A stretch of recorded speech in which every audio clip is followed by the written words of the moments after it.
People who were in a real home invasion situation. What was it like, and what did you do?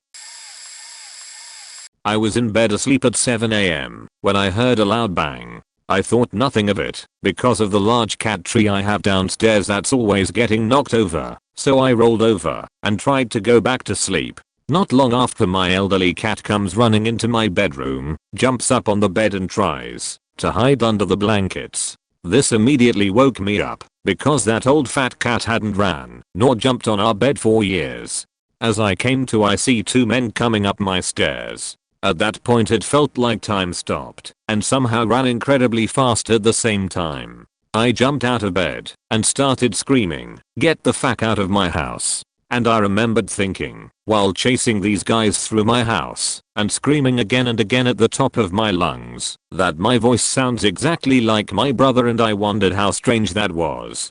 I tackled one of them on my front lawn, but he struggled free and got away. I saw the getaway car and tried to keep repeating the license number, but it faded away in my mind as I was repeating it. I remember vividly being so mad at myself that I couldn't remember 7 numbers and how stupid I was for not grabbing my phone. Looking back on the situation, there are so many things that happened that I never noticed, like how I fractured my arm slamming into the wall at the bottom of my stairs, and that I cut my feet up on the splintered wood of my front door. The adrenaline rush of a true fight or flight situation is something so strange it's almost impossible to accurately describe.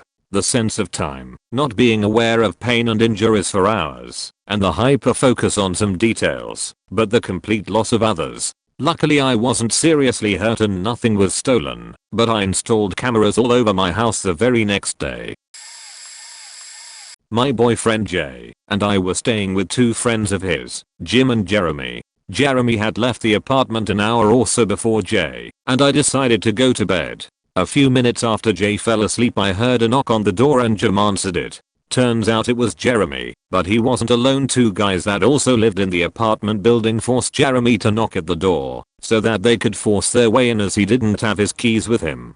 Once they were inside, I could hear what sounded like a scuffle from where I was in the bedroom with the door closed. I woke Jay up and all of a sudden we hear 2 unknown voices yelling, "Get down, get the fuck on the ground."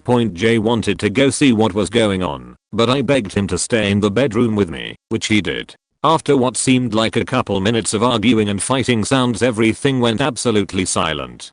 We opened the bedroom door to see Jim laying on the ground with what we later found out to be a bar bed machete sticking out of his chest. Jeremy was calling 911. The apartment building didn't have a buzzer to let anyone into the building, so when the police got there, Jay let them in and showed them to the suite we were in. After that they separated us all and put the 3 of us into the back of 3 different police cars, where they left us while the paramedics tried to save Jim.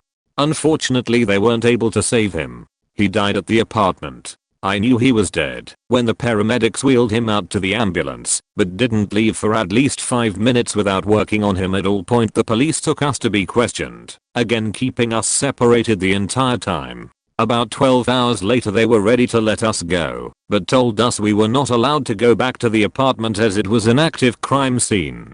We were dropped off by the police at a coffee shop with no money, phones, wallets or even shoes on our feet, as they wouldn't let us take anything from the apartment before they put us in the police cars. Before being questioned, we ended up going to a friend's house where we stayed until we were let back into the apartment 4 or 5 days later. Once we were finally allowed back into the apartment, the first thing I had to do was clean up the blood, which I'm sure you can imagine was pretty hard to handle. It was pretty traumatic. Quite long. TLDR at the bottom.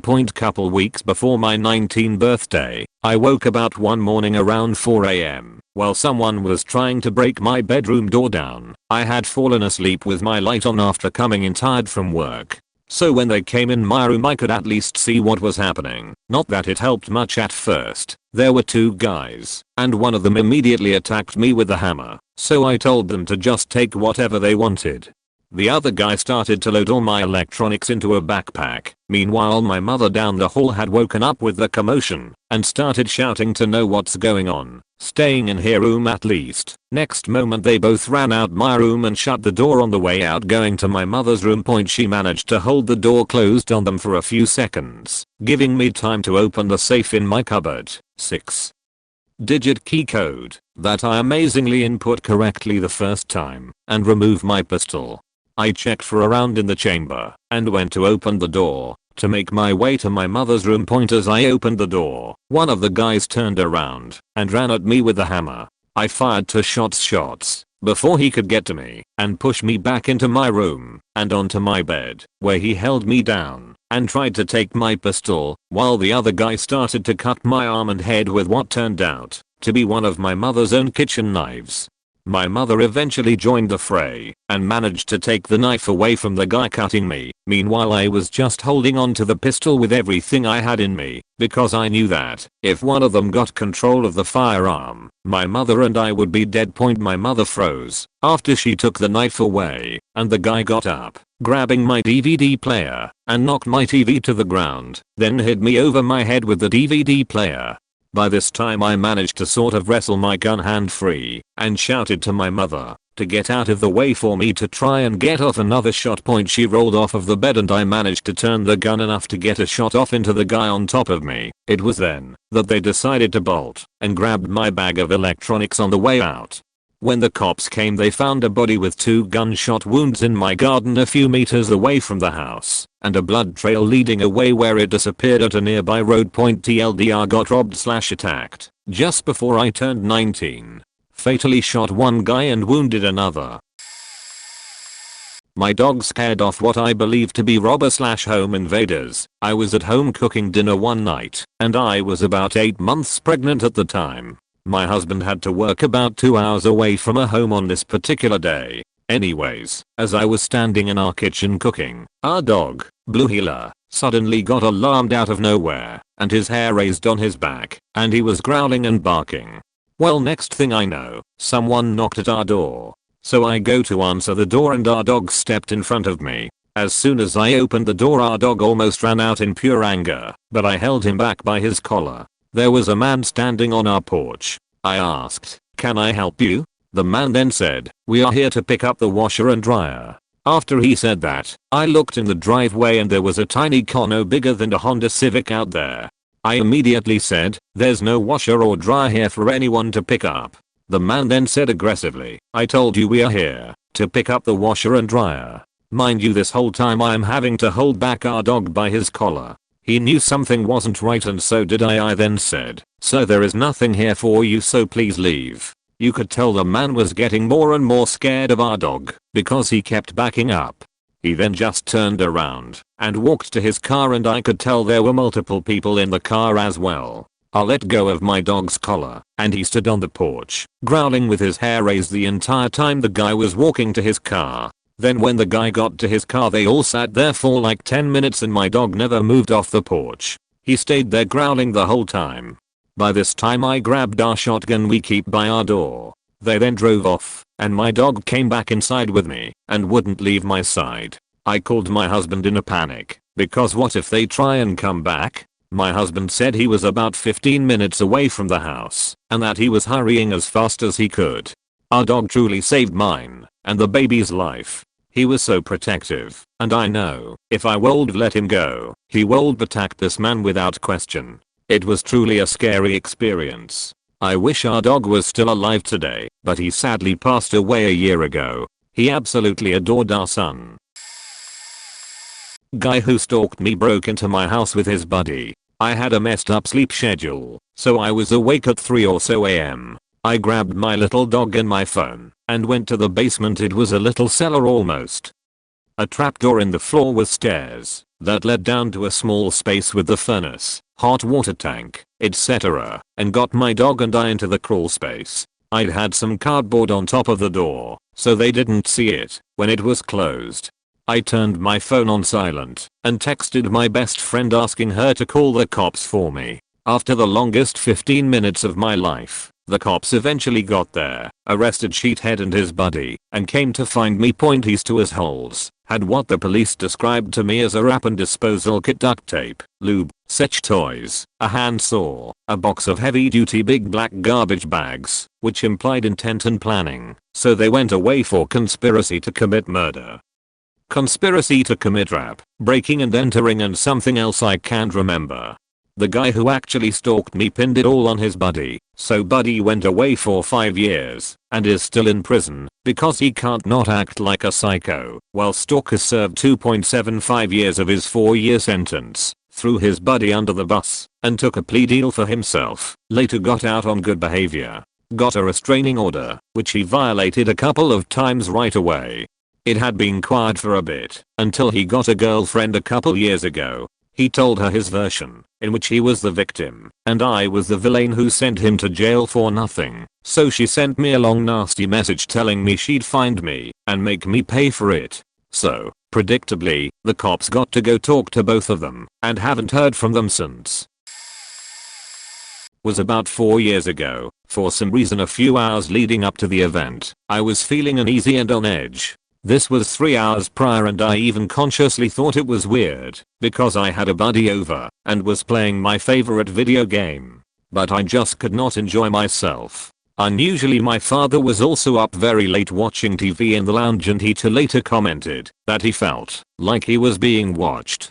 Approximate an hour after he turned in to bed, everything happened all at once. We believe at least 3 men tried to quietly pull a window out of our double doors, French type doors, to get in, but they dropped the pane, and when it shattered everyone was alerted. Shouting, barking, and screaming commenced, and they then tried to break down the door to get in and grab anything convenient. Unfortunately for them, we had a large birdcage blocking the door on the inside, and they couldn't get in. They decided to make their getaway, and while doing so one of them threw a brick at the window my father was looking through, and broke that pane as well. While this was all going down, my buddy and I stayed in my room, door shut and locked. I grabbed a nearby skateboard, only thing I had that could be weaponized. It felt like everything was happening very slowly, especially because I could hear, but not see what was going on. For reference, we have a freestanding house that, at the time, had an empty plot next door. We think they jumped over the concrete wall as there's palisade fencing in front of our house. I was in the process of cutting all contact with an abusive ex, and had been ignoring her for a week or so and not responding to any messages. One night I was in bed about 7 beers deep and someone starts banging on my door. I think, well, I'm not opening that. Didn't own a gun or anything at the time, and felt frozen just watching the door shake. I was on the 3rd floor of an apartment complex, and she jumped onto my balcony and smashed out the bottom part of the balcony door, window panes, with her shirt wrapped around her hand. I ran into the bathroom and put my back up against the toilet and my feet against the bathroom door, and the bathroom door was not one that locked. Cheap apt complex, and the doors were as. She is backing up to the furthest end of the living room and throwing her body weight against the door over and over, and I was just on the phone with police giving them my information, and I guess the adrenaline made me stronger than I really am. At the time I was a 21-year-old woman with no muscles really. Eventually she realizes I'm on the phone and changes her whole tone into this weird baby sweet voice and says, "Baby, who are you in there with? I'm not gonna hurt you," I responded and told her the police were coming, and she screamed this unhinged scream I've never heard another human make and ran out into the parking lot, where she was apprehended and arrested. She only stayed in jail 2 days for it, even though she was threatening violence the entire time she was trying to get into the bathroom. The next day she showed up at my apt again and forced her way inside and held me captive for a day with a knife and kept my phone on her person at all times, so I couldn't call anyone. I got out of it by pretending that I had forgiven her and that we were still gonna be together, but that she needed to go home and figure out her jail bond situation. It surprisingly worked, and I've never spoken to her again since I threatened her with a restraining order. You never think that you'll be the one to freeze when someone is breaking in, but the panic just takes over and fight or flight kicks in hard. There also is this very real realization that you might have to kill someone if you initiate any type of self-defense. I think that's the main reason I didn't fight back when she held me hostage. The idea of having to fight and possibly kill someone in self-defense was very difficult for me to act on. When I was staying with my brother, he let a mutual friend of ours stay there as well. He was selling weed and would constantly bring people by to sell to them, even though I told him repeatedly not to. One night me and my brother were playing Borderlands when there was a knock at the door around midnight. I answered, and someone I didn't know asked for our friend, who wasn't there. That's when someone who was standing on the side out of sight appeared and put a gun in my face. My first instinct was to grab the gun, and we both wrestled with it for a few seconds, and that's when I had 2 more guns shoved in my face. I had no choice but to back off. 4 people entered, one of whom had brass knuckles. They made me lay on my stomach. At one point, I felt someone come up behind me, and I got hit with something. Not sure what it was, but it was probably a gun or the brass knuckles. I immediately tried to lift myself up to defend myself when I got knocked out. Still have the scar on my cheek point. When I came to, they were gone, and my brother was standing there with a look of shock on his face, with blood on the back of his head. Those pussies hit him with a saucer jar, which caused him to get staples on the back of his head. I went to a neighbor's apartment and asked them to call the police. My brother was taken to the hospital. Still don't know who they were, but if I ever find out, that will be the last time they ever do some coward shit like that again. This happened around 2011. I was 7, and I used to sleep in my parents' bedroom, and their bed was right by a window, which is where my bed was. I heard a knock and scream on the window, and I woke up my parents. My middle brother, 22, woke up since his bedroom was next to my parents, and he had a metal pipe in hand just in case. Him and my dad went outside to check what was going on, and me and my mom went to go wake up my older brother, 24. He told us to call the cops and stay in his room unless we hear something, then to run to the 2nd floor and ask for help from the neighbors. They let me and my mom in, and we waited until it was okay to go back. A few minutes go by and we heard the window get smashed in, and me and my mom ran upstairs. It took the cops almost an hour, and my middle brother had gotten injured trying to keep the man from going anywhere in our home. When the cops did get there, they tried to arrest my brother and not the actual guy who broke in. My older brother had to repeatedly tell them to let my brother go, and they finally arrested the other guy. My brother had to be taken to the hospital, and so did the guy. Turns out the guy was friends with the people in the building next to us, and he was on some heavy stuff. Who knows what would have happened if I hadn't woken up. I still vividly remember that night and his screams. The guy was also released from jail a few years ago, and I used to see him on the streets after the neighbors moved out. I don't think he remembers what he did, but we certainly do. In my case, I'm kind of the neighborhood mom. I have my own kids, and I have a nice backyard with a swimming pool, and I always have the good snacks. I live in a neighborhood that is mixed social class, with some folks that are upper middle class a few streets up from me, and some folks in section 8 a few streets down. I make up the border of in between. I'd say we are lower middle class. Not the poorest of poor, and we can cover a few minor car or appliance repairs when needed, but we'd probably be screwed if a big cash requiring emergency happened. Sometimes the poorer neighborhood kids come over to swim in our Walmart pop-up pool. Sometimes they knock on our door and ask for snacks. Sometimes I notice their shoes are too small or falling apart, and I pick up a pair of shoes that might fit them better. One day, a few years ago, during the height of the George Floyd protests, 3 boys, 6, 8, and 15, started coming to my door every morning for breakfast. They'd play with my kids all day, eating lunch and dinner, playing in the pool, watching cartoons, and just hanging out. Then at night, they'd grudgingly leave. They never answered questions about their parents, and their parents never seemed to look for them or wonder where they were. They were always wearing the same clothes and swam in their underwear, and honestly, they smelled pretty awful. I bought them some new clothes and some soap and shampoo suitable for their hair and skin, and sent them up to shower and change one day. They then told me that their dad was an alcoholic and beat them and threw them out. I let them spend the night, and the next day I called a social worker friend of mine, and we took them to a local youth shelter. Their dad pitched a fit, and they were forced to come home, but then they were immediately thrown out again. They came back to my house, and I let them sleep here again. They started sneaking over every night. Their dad threw them out. One day, they ran to my house and banged on my door. I threw it open and was met with 3 bloodied kids. The 15-year-old had a head injury and a black eye and 2 broken fingers. One of the younger boys had a huge cut on his cheek and a bruise on his side, and the other had bruises all up and down his back. I brought them inside and locked the door. We called the police. They took 5.5 hours to respond. I sent the boys upstairs to the bathroom with my kids and told them to hide. I called my friends for 5.5 hours. The boy's drunken, armed father tried to kick in my solid oak door. He screamed at my neighbors, calling me a pedophile. Thankfully no one believed him, and eventually, he split the door just as the police showed up. I stood there in my living room watching the door with my bow staff, while my friends stood outside waiting and watching to make sure things were safe.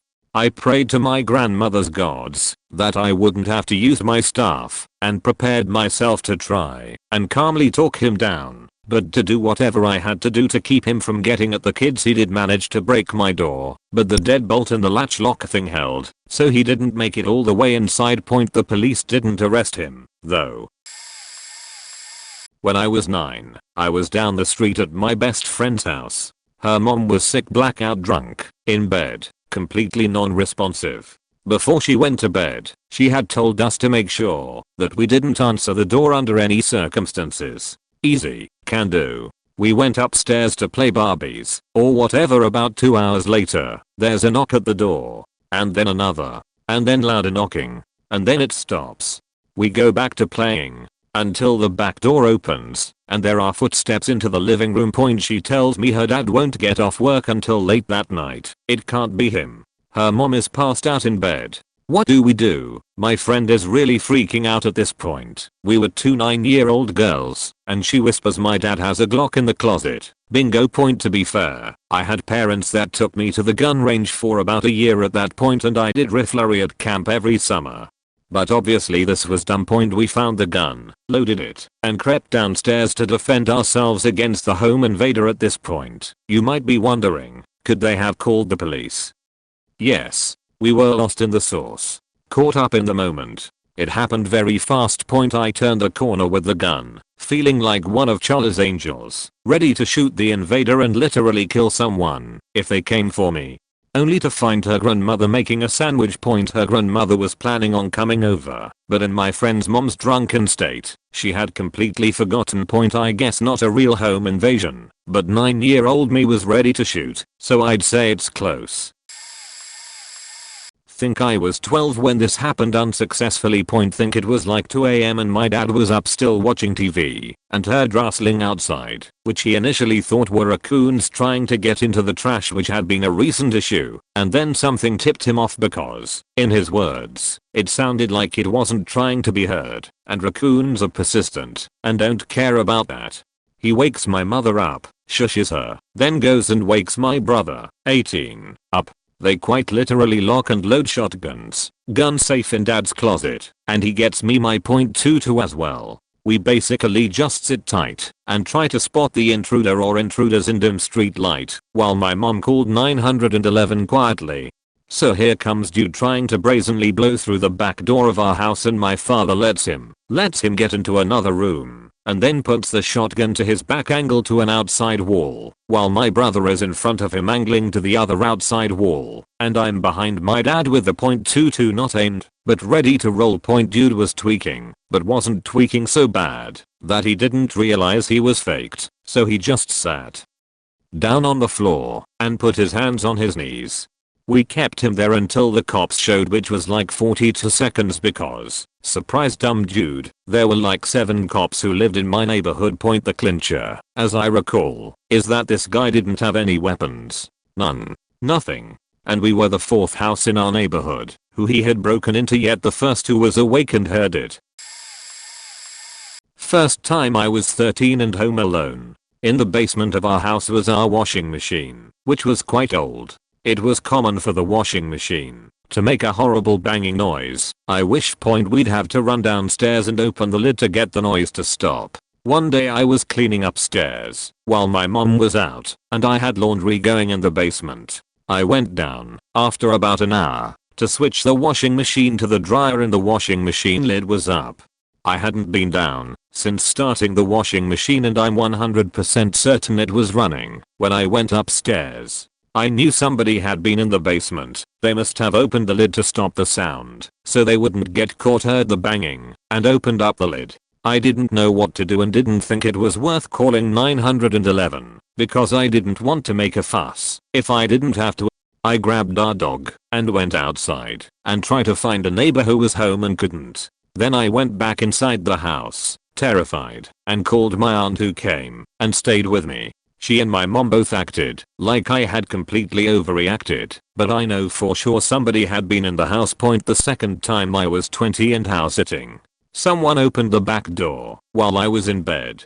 Turns out the lock was faulty. Called 911 and grabbed the cat and headed out the front door. Neighbor came out to bring me a jacket. 7 cop cars came, including a dog. I still don't get why, other than maybe because I was downtown and they were all close. It made it extra terrifying to see that response. They tracked the guy down to the local park. He was living on the street and checking doors to see where he could steal stuff. It took years for me to comfortably sleep alone in a house.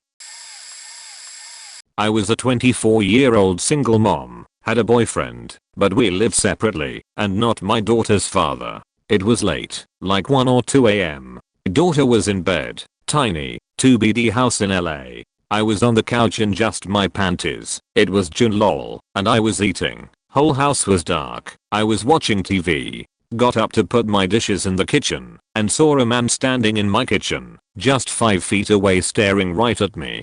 I took off towards my daughter, but realized immediately I was just taking him to her, so I collapsed outside the bathroom, maybe 5 more feet from her door. He beat me up pretty bad, cut my face and neck with my own kitchen steak knife, broke my front teeth by hitting me in the mouth with the handle, clenched in his fist. He was holding me by a fistful of my hair and made me watch in the mirror while he cut my face up. I was a stripper at various clubs in Los Angeles, and he had became like a stalker, following me from club to club, and I kept rejecting him. I just had such a weird vibe. Finally it culminated into that night in my house. He could have done anything to me. He could have killed me or raped me, but he told me he just wanted to make me ugly so other men wouldn't want me. He left me bleeding and passed out on the bathroom floor.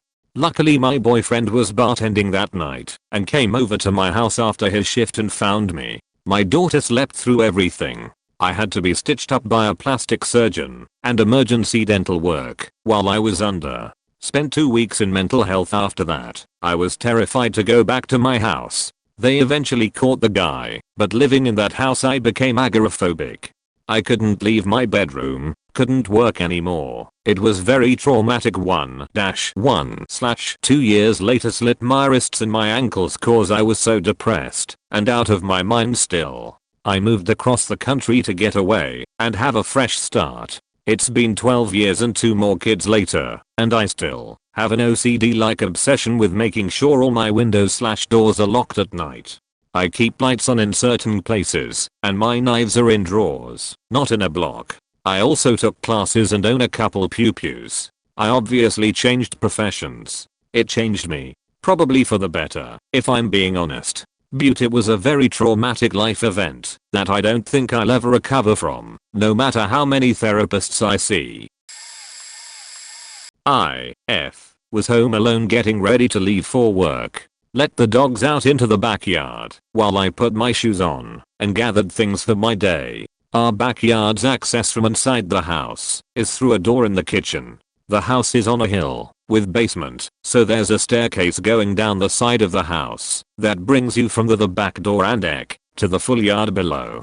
As a security measure, my dad had put the deadbolt key for the door onto a 3 feet long chain, which was secured to the door frame opposite the side where the lock was. So I'd lock the deadbolt, then release the key, where it would swing down with the chain. Hope that makes sense. The key was still in the deadbolt after letting my dogs out, even though I locked it after letting them out, because it made the process of my morning quicker.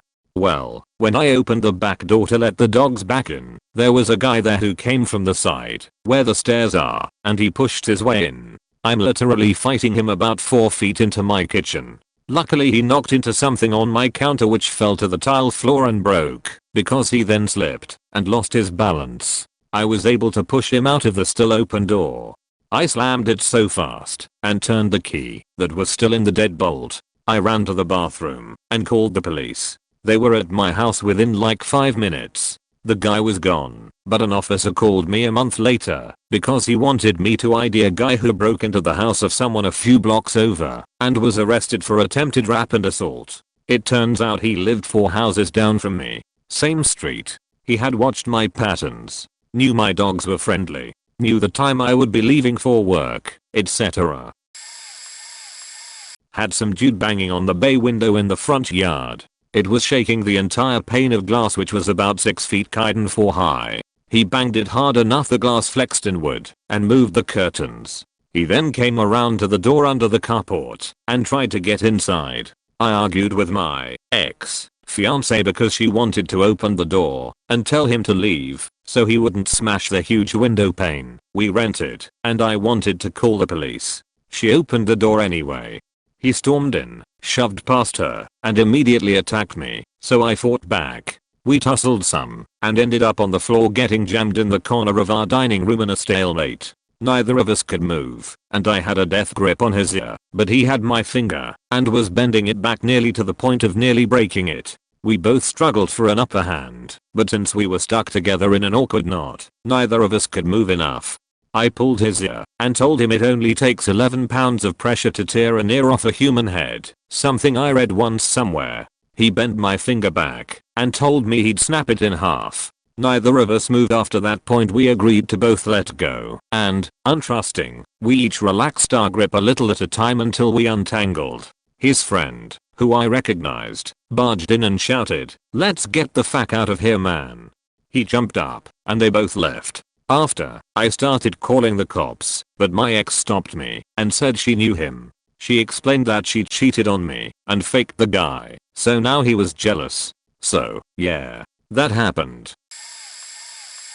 This was in my early 20s. We were in a house we had just moved into the previous day, owned by my dad's cousin, in a nice neighborhood, literally around the corner from our old house. My dad was a night owl, up watching TV, and I was asleep. I heard the crashing, and then a guy with a gun, tactical gear, and a ski mask was in my room yelling that he was police, and I needed to get up and go in the living room.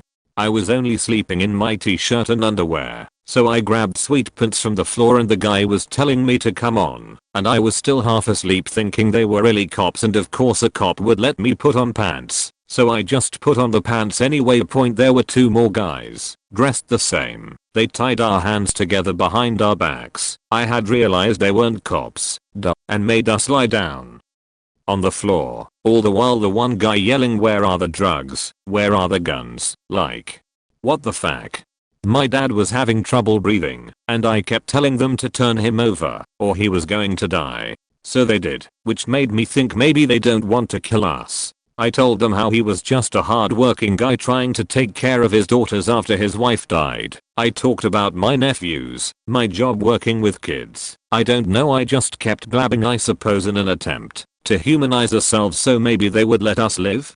I saw them taking my computer, one of those old iMacs, maybe worth $50 by then, a few hundred in cash we had, a small TV, and they left. My dad had gotten himself free and ran out the door to see if he could see their car, but they were already gone. He untied me, and I was mainly worried if my cat had gotten out, but he was hiding under the couch. We called the cops, they came and took our statements, but we never heard anything. We thought maybe the robbers were looking for whoever lived there before us, but the little bits and bobs they'd left behind seemed to indicate a normal family. I think the dad was a preacher of some sort, not the kinds of people you'd think would be stashing guns and drugs, but then, once our panic had settled, we figured it had to have been the movers. We'd hired these guys to help move the heavy stuff, just off one of those 2 men and a truck fires or something. and I remembered one of them was there when I spotted a shell from my dad's old hunting rifle he didn't even have anymore when we were cleaning out the closet. And also there was our roommate, my dad's best friend from high school, who rented my sister's old room and smoked a lot of pot. I guess the movers saw the shotgun shell, smelled the pot, and figured there was more where that came from. The other reason I think it was them was that there were 2 white guys with Russian accents and 1 black American guy, and only one of the robbers spoke, and he sounded like a black American guy. It would make sense the other 2 wouldn't talk, since their accents would have given them away. We never told the cops we thought it was them though, because we didn't want to get in trouble for the pot. We just moved again, right after having moved in. Just didn't hire movers at time point anyway. Yeah, it was really scary. I'm still a really light sleeper 20 plus years later. This was close to 10 years ago, living in Bed-Stuy with 4 friends. The building next door was being renovated, so there was always a lot going on outside, and we were a bit of a party house at the time, so there were always plenty of people over, and we were also friends with a decent amount of folks in the neighborhood. One of my roommates sold weed and mushrooms at the time, and had a bad habit of telling any new acquaintance he made. One day I was home with only one other roommate, and I hear the doorbell ring while my roommate is in the shower. I go to check the door, and out the small window I see a guy in a hard hat and safety vest with a badge around his neck. I crack the door, but not the gate, and he says he's there to talk about the building next door, so I decide to open the door. I guess I looked away for a second as I opened the door, because the next thing I knew I was face to face with 2 dudes in ski masks with pistols against my chest. We had a husky at the time who decided this was a good rhyme to play with new people in the house, and my first instinct was just to beg them not to hurt her. They pushed me into the front room and down onto a couch and demanded the drugs. I played dumb for a second, but knew I was shit out of luck, so I directed them to the bedroom. The dudes passed by tens of thousands of dollars worth of instruments, electronics, camera gear, and didn't touch a thing. They did go through each bedroom and take any visible weapons they could find, a few pocket knives.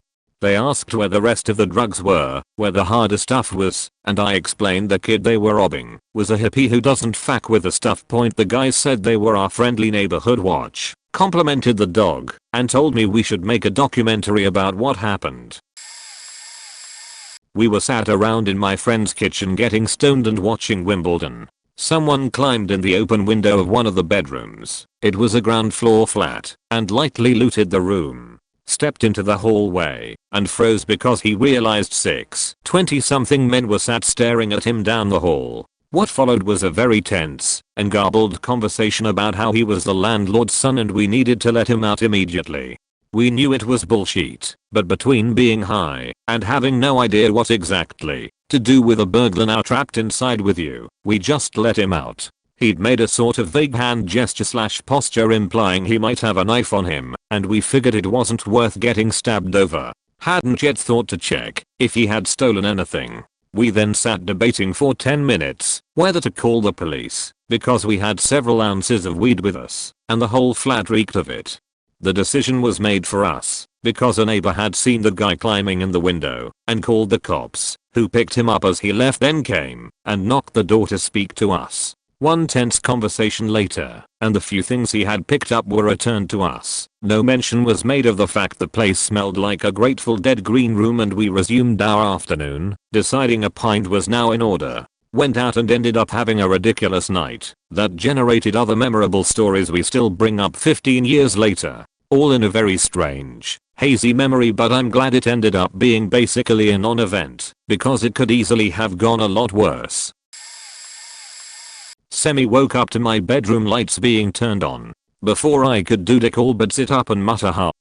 I took the end of a sawed-off shotgun to the face, cracked my head open just above my eyebrow, and, as head wounds do, blood started rushing down my face and into my eye. Got my sheet together pretty quick, look up, and see 3 guys in ski masks. They grabbed me by the head, dumped me out of bed and on the floor, and beat the shit out of me for what felt like multiple minutes. Probably closer to 20 seconds. After that they ask where everything is. I start pointing out what I had, some weed, mushrooms, cash, and all of my computer and electronics sheet, but they didn't like what was presented, so they turned my entire room upside down. Homie has the shotgun barrel to the back of my head the whole time. I thought for sure I was dying then and there at 17 years old. They finish up. Tell me if I call the cops they'll be coming right back as they clearly know where I live, and dart out the house. I jump up and pull the blinds and look out the window just in time to catch taillights and nothing else. That was the night I determined I'd faked around and found out that 1. Someone always wants it more than you, and 2. Some of them give absolutely zero facts what's required and or the potential consequences surrounding getting it. In this case we are talking 20+ year federal bids for the laundry list of crimes that were committed. I couldn't sleep properly for the next 8 weeks. First 4 were the worst. Waking up screaming in cold sweats and sheet. People in neighboring units, building I moved to directly after this, closing their doors or walking loudly meant I had to turn on all the lights and sit for an hour before going back to bed. All sorts of sheet. Probably should have seen a professional, but whatever, good life lesson, and it gassed me up to produce the resume and accomplishments I have now. I was about 19, living at my parents' and working morning shift at a fast food place. Normally I got home around 2. Little brother was at school, both parents at work. I got home a few hours early one day and pulled into the driveway, opened the garage, but stayed in my car for a bit to clean out some trash. I went inside, upstairs, and took a shower. Afterwards I went to get something from the office and noticed everything was moved around. I went downstairs and found a few plastic tubs filled with a bunch of our stuff. That's when I called my mom and asked if they were reorganizing things, and she didn't know what I was talking about. While I was on the phone with her I went into their room and saw their mattress was hanging off the bed, pillowcases gone, etc. In my room they had taken an old laptop I never used, my little dinky combination safe that had a few $100s. There was a tire iron next to the back door that wasn't ours. We called the cops, and it turned out they also robbed our neighbors next door and got their guns and much more stuff from them. We figure they knew when all of us weren't usually home, hit the neighbors first, and when I got home early the garage alerted them, and they took off, leaving everything but our cash and smaller stuff. They took it in my parents' pillowcases. I'm a girl, 4 feet 11 and a size 0 at the time, with no type of muscle to fight back with. No idea what would have happened if I hadn't stayed in my car to clean and caught them in the act. I used to work nights. The day in question, I had probably gone to sleep around 5 AM. Around 8 AM I woke up to my doorbell dinging rapidly and someone beating on my door. I looked out the peephole and there were a couple guys out there that I didn't recognize. There was a pickup truck in the street, kind of positioned weird in front of my house. Like not properly parked, just weird. I got a bad vibe from the situation, so I grabbed my pistol and just kept quiet by the door. I watched out the peephole for a few minutes as they knocked less but stayed there. They tried to look in a window as well. They were probably at my front entry door for about 5 minutes. I never let on that I was home. One went around the corner and tried to open the gate to my backyard. I had a padlock on it. He ended up climbing over the gate. I ran to the back of my house, where the sliding glass doors were, to see this guy about to put his pry bar under the door, to lift it off the tracks, and get in. I got right up by the door, and had my gun about a foot away from his face and screamed, "Get the fuck out of my yard." He looked up, and I swear his eyes popped out of his head. The message was well received. He got the fuck out of my yard. He was yelling something in Spanish as he climbed back over my gate. His colleague also got the fuck out of my yard pretty quickly. I called the police and told them what happened. An officer came out and had a look around. He asked if they found the guys, if I thought I could identify them. Honestly I couldn't, so I told him no. The cop told me that had I shot this guy, they probably wouldn't have even taken me downtown because he was posing an immediate threat. I guess that's fine and all, but I truly don't want to shoot someone unless it's to save my life or someone else's. Clearly showing the gun and screaming was enough. A lot of people that I've told the story to over the years have insisted they'd have shot. It's really kind of sad. The fact that I didn't shoot and they left Proves it wasn't necessary. This happened in 2006. I didn't have any security cameras or anything. I also didn't sleep well for quite a while after this. I went to bed alone and fell asleep, but something woke me up after about half an hour. I wasn't fully awake or thinking, but I had a vague idea a noise from outside had woken me up, so I went out in my underwear to see what it was. I opened an outside door and total surprise, right there were 3 people trying to force open a window. Well, I woke up pretty rapidly and tried to shut the door, but they rushed at me and it was on. All 3 had masks and one pointed a pistol at me. I just knew I couldn't let them get me back in the house. So I barreled out of the doorway with one guy on either side of me, shouting to my neighbors for help. We struggled for a while like that, and I tried to keep moving, and the pistol guy racked the gun and made to shoot, but didn't for whatever reason. Eventually they all took off, and I gave chase and they hopped the fence, and in doing so dropped the gun in the woods, and I grabbed some rocks and start pelting them as they tried to find it. They found it and ran off, never to be found. I still regret not reacting quicker to get that dropped gun, but the adrenaline was pumping, and I was wild. The next day I found a live round that had been ejected when the guy racked the pistol, so there was one in the chamber. Looking back, my choice of action was risky, but it avoided my being at their mercy inside the house, where they could have done whatever at their leisure. I found out my neighbors were useless as holes as no one did a thing to help, and I consequently moved away shortly afterwards.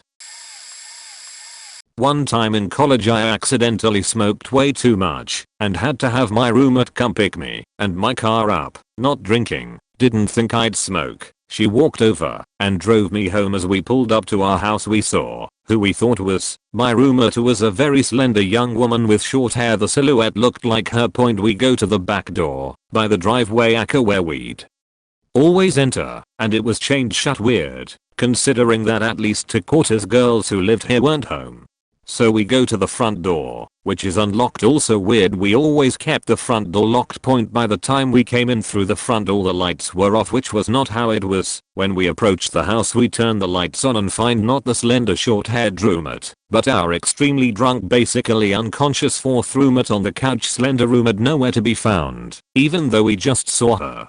Even though I'm high off, the girl who drove me home insisted we moved. Half comatose roommate. I then go downstairs to my basement, only I had a room down there to wash my face. Still paranoid / high off point. While I'm taking my contacts out I hear someone in the adjacent laundry room open that door, sprint up the basement steps, unchain the back door and bolt. Cops called. K9 unit confirmed the scent, which dropped off in the woods. Sadly, no answers. The cherry on top was that the slender roommate came home from wherever to a living room full of cops. She was also high off point. Would not recommend walking into a home invasion while high as a kite. My 1-year-old had gotten absolutely covered in mud and a sauce at the park, so when we got home I took him straight upstairs. My husband had called to tell me he'd be home a little early, so I left the door unlocked behind me as I knew he was only a couple minutes behind.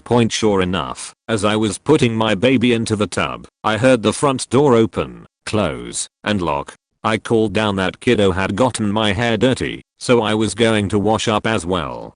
Silence. Then I heard the doorknob jiggle, followed by pounding on the front door, shouting, and my phone ringing, along with the back door opening and slamming shut. I set my naked baby on the floor and ran downstairs to undo the security lock at the top of the front door to let my husband in. Before running back, my husband had been only seconds behind the guy who walked through the unlocked door. That guy had enough time to do up all the locks, realize his mistake, and then run away out the back door. My husband handed me a pistol and we went through and cleared every room to he sure. He took point as I had our baby in a carrier on my back. He was arrested a couple days later. A neighbor's daughters had taken their trucks to go pick up lumber while the dad, sons, and sons-in-law broke ground on a new shed. What the home invader saw was the trucks, usually driven by the dad and youngest son, leave. He attacked the woman expecting an empty house, only to discover 4 large men immediately came running. When they heard a crash, he'd stopped her from screaming. He attempted to claim insanity, but was sentenced to 6 years for the assault. The only other thing that comes close is when a cat brought a baby rabbit in through the dog door at 2 AM. I went from dead asleep to screaming threats like a banshee and swinging a walking stick as I chased the screams. It was dark and this dark shape was moving on the stairs to the main floor, so I did a forward dive roll down 14 stairs to land like a crab over it, still holding the stick, still screaming. I was very confused to be faced with a cat and a baby bunny, both of which froze in terror. I was confused enough I'll let them run away. I then spent the next hour trying to get them out of the house. No, I'm not a gymnast. No, I couldn't do that stunt on a flight of stairs again if I tried.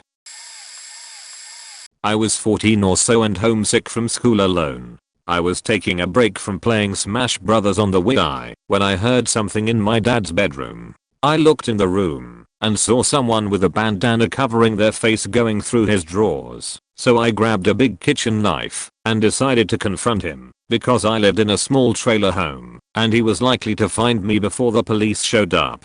I can't quite explain the inescapable feeling of dread and fear, but also excitement that gripped me in that moment. I decided to confront him. I gathered myself and decided to yell, "What the fuck are you doing?" But I'm certain I sounded rather frightened. But the guy spun around and it was obvious I scared the shit out of him. I could see he had a gun tucked into the front of his pants, and the moment I saw it felt like it lasted 5 minutes, and I felt another tremendous wave of fear overcome me and freeze me.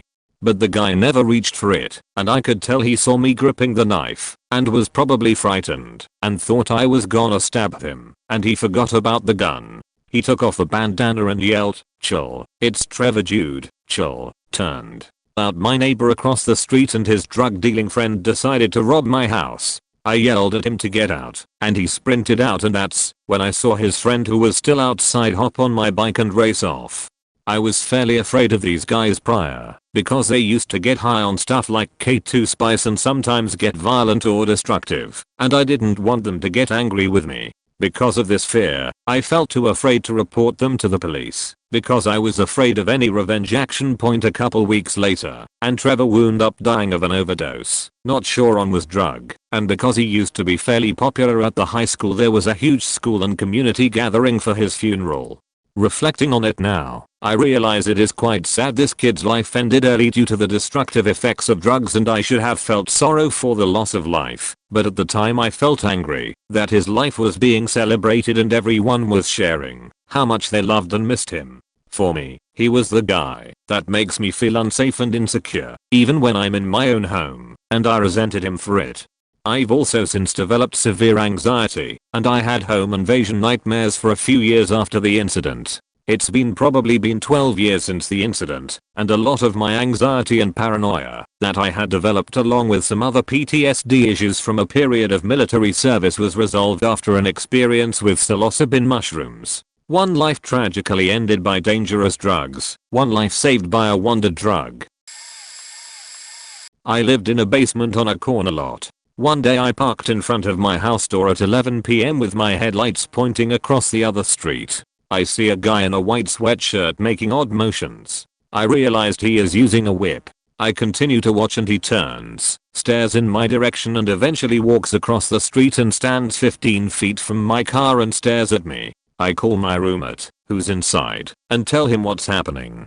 I'm a jokester, so my roommate buddy doesn't believe what I'm describing. The guy creeper walks towards the back of my car, under a tree, and I lost sight of him. I tell my buddy this, and he comes out our door, closing it behind him, glances at the creeper under the tree, and pretended to rummage through his own car parked in a side parking lot with the creeper in between us.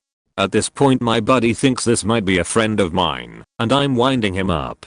The guy with the whip reappeared from under the tree, now all in black, and runs to our door. The creeper, with a police-style belt, whip over his shoulder, looks in the window next to the basement door, and opens it and runs in. I fill with adrenaline, and call my buddy back, while still sitting in my car. I tell him the guy just ran into our house. He yells at me for still sitting in my car and to come with him as he runs to our now open door. I'm worried about our weapons, his whip, and the randomness of all of this, and call 911 as we enter. He goes first, and I stay near the door. I don't want any part of this. He finds the guy in the back corner of our 900 square foot place sitting on our recliner. He claimed to be meeting someone in our place. My friend's mom had owned the house for 10 years, and it was a professional building with basement storage. Before we moved in, we kicked the guy out of our house. As I continue to speak to 911 outside, I flagged down a passing sheriff car. By this time the whip guy has crossed the street and climbed a neighbor's house. The neighbors happen to be coming out, oblivious to the person on their roof. As we tell them what's happening, the deputy now standing, listening, we hear the guy on the roof crack his whip. The guy got away, leaving behind his white sweatshirt under the tree.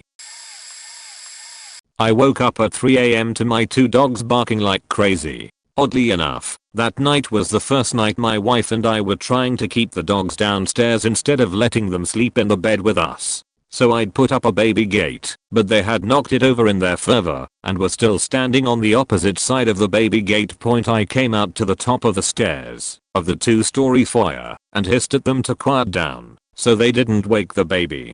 Then I noticed a flashlight panning slowly around the foyer from the garage door, visible to me, not visible to the dogs. There was a figure there holding a flashlight and looking around. I'm guessing he was calculating whether or not the dogs were crated indoor. If anyone was home. In my deepest possible voice, I bellowed, "Hey, you in the garage. You need to get out to here before things get messy." The figure didn't move, except moving the flashlight around more. I ran back into the bedroom and grabbed a 20 and a 30-pound kettlebell and my phone, purposely making as much noise and clanking as possible, and ran back. The only way into the house from the garage meant walking directly under me. I just hoped I could send him his little present before the dogs jumped in. By the time I got back, though, he was gone. I dialed 911. Cops came in about 4 minutes. They were convinced it was a raccoon or something. Big ol' raccoon with a flashlight. Swept the area anyway real quick and didn't find him. Edit. Note, I was very cautious about avoiding getting shot by the cops in my own home. I stayed with the 911 dispatcher until the cops arrived and stood in a brightly lit room and waved hello to them from the window and confirmed with the dispatcher that they knew that was me. I lived out in the country at the time. At 3 a.m. I was awakened by the sound of a car pulling up in front of my house. Then I heard the engine turn off. I very quietly made my way to the front door, which has an opaque window. I looked out and could see 2 flashlights moving around. Very stealthily, I went back to my room and grabbed my semi-auto 12 gauge off the wall mounted gun rack. I flicked the safety off as I quietly made my way to the front door. By this time one of the guys was in the process of jimmying my door open, with a flashlight in between his legs, pointing up at his face, which was a very creepy look. He didn't see me as I quickly opened the door, with my shotgun pointing in his face, asking very grimly, "Can I help you with something?" His whole body spasmed, and he ran around the side of the house, yelling and warning his partner, with me on his ass the whole time, saying, "You better run, motherfucker." When I rounded the side of the house, I saw his buddy starting to take off in their Jeep, with the passenger side door open, into which jumped the guy I'd been chasing. They went the wrong way, heading deeper into my property. I headed them off, knowing there was only one out. When they turned around they were going about 70 miles per hour on a gravel road, just about out of control. I trained the gun on them as they drove past, but didn't fire. I was going to shoot their tires, but feared a legal disaster. When the dust settled I realized his buddy had been in the process of robbing my SUV. He had everything neatly stacked in the back, but only managed to get away with an old first generation iPod. An elderly friend, who was staying with me at the time, said she never heard a thing until I yelled at the guy and gave chase. Not too surprisingly, they left behind a meth pipe. This wasn't the only incident I had living out there, but I've never been closer to taking a man's head from his shoulders. I'm very grateful that I didn't have to. I don't like to think about what might have happened if I hadn't woken up, or worse, if my elderly friend had been home alone. Nice summer day years ago. At my home playing BF3. Had my windows open for the nice breeze with the screens in. All of a sudden I look over, and the window that is under my porch by my front door pops out onto my floor. I then see a leg come through my window. I have my Kimber Custom second 1911.45 sitting right beside me loaded with a safety one, and in a holster. I pull it out and slowly walk towards my window. I'm about 15 feet from the window right now, and the guy is coming in at this point. He looks right at me, and I'm now pointing my loaded firearm at his chest. It was like this awkward 5 or so seconds before I said I will kill you if you don't leave right now. That dude immediately jetted out the same window he came in and ran up my road. I have never seen a human being run as fast as this person did. It was unreal how fast he ran. He was fully hooded with a balaclava on, and I couldn't see his face point. I called the police, but they didn't find him, even though they had 4 patrol cars at my home, and they were searching the whole area. Even used a police drone, but nothing sadly. Since then I have never had another issue here. Our little neighborhood is very secure thanks to it just being me and my 2 other neighbors. We all know each other super well. We watch each other's homes and cheat all the time. We all have outdoor cameras and inside cameras. We all have stupid amounts of pistols, rifles, and shotguns. Basically don't fuck with us. All that said, I was scared to death during the whole ordeal. I didn't wanna kill another human being, but I would have pulled the trigger if I had to. No doubt in my mind I wouldn't have if it came down to him or me. It just an awful experience. I'm still so angry at that guy for putting me in that situation where I would have had to live with killing another person and the trauma that would have brought with it. Fuck that piece of shit, and I hope he rots wherever he is. This happened to me about a month ago. I was working from home, alone, which I don't normally do. I was on a work call, and I saw that some packages had been delivered, but since I was on a call I didn't get them. They had been there for about an hour, and I guess the guys who were scouting my house took that as a sign that no one was home. Plus, we hadn't cut our grass in a while, and we had no cars in the driveway. I park in the garage. At about noon, they cut our power. In our neighborhood, all of the breaker boxes are accessible via the street. When we moved in, we had asked the landlord about getting a lock, and he said it wasn't allowed. So anyway, first my work call drops, and I figure it's just the Wi-Fi that went out. I thought it would be back soon. So I got up and went to the bathroom, on the way hitting light switches, and I soon realized all the power was out. That wasn't unusual either, since sometimes we lose power. So I finished up in the bathroom, and I distinctly remember having the thought, what if someone was breaking into the house? I should grab the toilet brush. Who wants to be hit with one of those? Haha. But figured it was an overreaction. The neighborhood is safe. Blah blah. I should mention that I have a pit bull mix, and around this time she crawls under the bed, which isn't all that unusual because that's where she likes to sleep.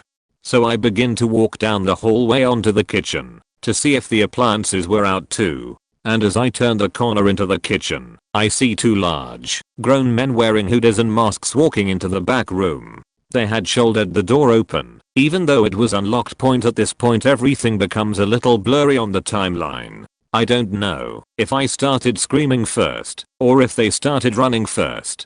But this guttural otherworldly shout came from somewhere. I honestly didn't know I could make sounds like that. But I just started screaming, "Get the fuck out. Get the fuck out of my house," and I ran at them. You know how they say you never know how you'll behave in a crisis situation until you're there? I learned that in a fight or flight situation. I fight. It's possible in that split second they had already started running, which is why my brain told me to chase. I don't know. I don't remember.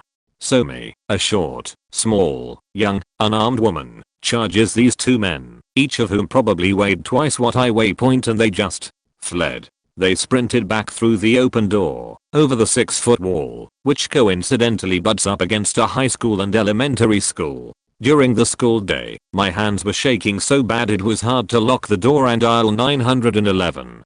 I don't remember what I said. I don't remember when my dog came in on the scene, but I do remember trying to speak to the operator between her barks. The cops showed up about 7 minutes later, probably because I told them the fakers ran into school property. The cops did a sweep of the house, took a statement, and turned my power back on. They got a helicopter to search for them, actually.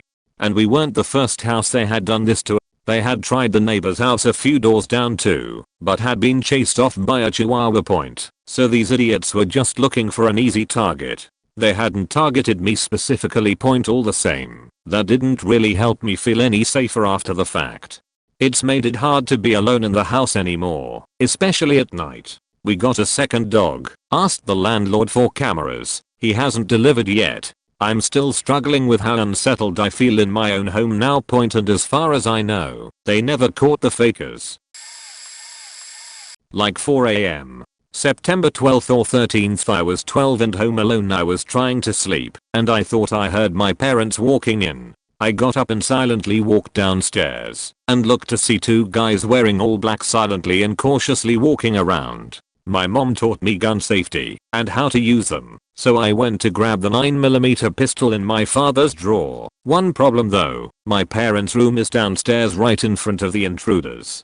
Note that I was 12, short, and skinny, so I waited for them to walk into my grandmother's room, passed away, and I snuck into my parents' room, grabbed the gun, and walked out attempting to sneak back to my room. I was scared alone, and it was pitch black. One of them was walking up the stairs to my room and another towards my parents' room, the room I was in. I was forced to turn the corner and shoot him. I don't remember much about it, but I think I hit him in his stomach. It was pitch black, after all. The other one ran towards his buddy and saw me standing there with a gun, and he ran out the door and left his friend behind driving away in a car. I called the cops and then my parents. They arrested the guy who ran and the other guy died. I killed someone at 12 years old. It was very traumatic for me and my parents. My father bought me a big can of bear spray and I actually used it against a coyote attacking one of our chickens. But I needed extreme therapy after that, but everything is good now. I was 14 and my brother was 12. We were home alone and my room was right next to his at the time. My door was open and I saw a kid maybe 16 walk past my door at the end of the hall. We made eye contact and he turned around and walked the other way. I hadn't heard anything weird like glass breaking or someone slamming into the door, any sounds you typically expect with a B&E situation, so I went to talk to my brother. I asked him if he invited over a friend and he said no. He saw the kid too and we looked at each other. I closed his door and made him jump out his window and followed him out while I called my mom and then the cops. Our rooms were on the ground floor about 6 feet off the ground, so not too high. The kid knew something was up and took off. Cops got there, took our statements, and had us sit in the back of the police car to look for him. We didn't find him that day, but they did find him later in the evening. We found out that he'd broken in through the kitchen window above the sink about 8 feet up and tried to steal a serrated kitchen knife. Dropped it on the way back out that window. The cops never asked for my name, but they did ask for my little brother's. For some reason his name wasn't blocked out in the report, even though he was a minor. Nor was our address. Kid's family found out and came back a few nights later screaming for little brother and saying they would kill him. They ripped my AC unit out of my window, but it didn't unplug from the wall, so it just hung on the side of the house.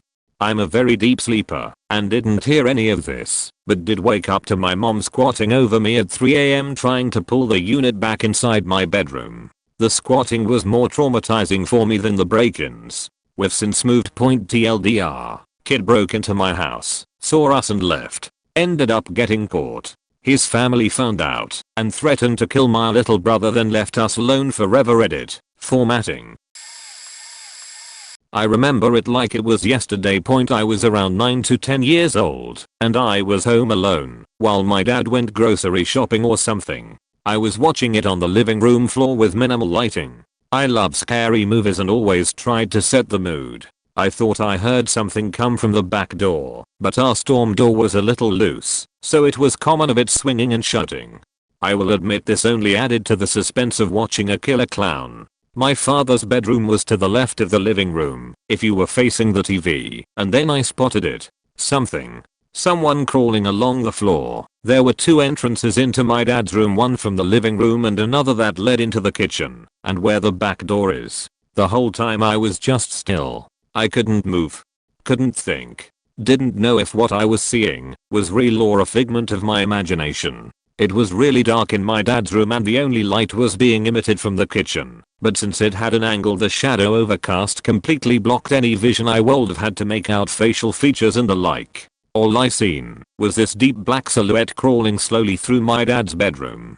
Time seemed to just stop, because before I knew it, even though I was watching the entire time, I never ever seen the person leave. Not gonna lie, I was faking terrified, not of the home intruder, but I thought it was Pennywise coming to kill me. Shortly after, my dad came home, and I told him immediately. Long story short, we found out it was my mom's boyfriend who was on drugs, and he obviously broke in and stole my dad's change jar. Don't do drugs. Initially I thought it was a prank with my friend's roommates just goofing around in ski masks, until I realized one didn't have a mask and I didn't recognize them. Then his buddy pulled out his gun and pointed it at me. Told me to show him where the valuables at. I didn't know, since it wasn't my apartment. Tried to wake my friend up, who passed out in his bed. Got the gun waved over my eye, where I saw the bullet in the chamber, and the gun was pushed against my face. Guy told me not to try that again, then demanded I show him where my valuables are at. I tried to explain that I didn't lie there, but he didn't believe me. I think he thought my friend was my boyfriend and I lived with him. Inevitably see my friend's backpack by the door, pointed it out. Maskless jackass grabbed the bag. Dude with the gun grabs my glasses off my face and stomps on them. They got my phone, keys, my wallet, in my car. My friend lost his backpack and laptop. Everyone else in the apartment was fast asleep while this happened. Cops never got my car back, even though the goobers drove by several traffic cameras. And the sheet cherry on top of all this, my cunt of a boss made fun of me after I messaged him what happened while I was in a Teams call. Cracked a joke saying a woman could rob me.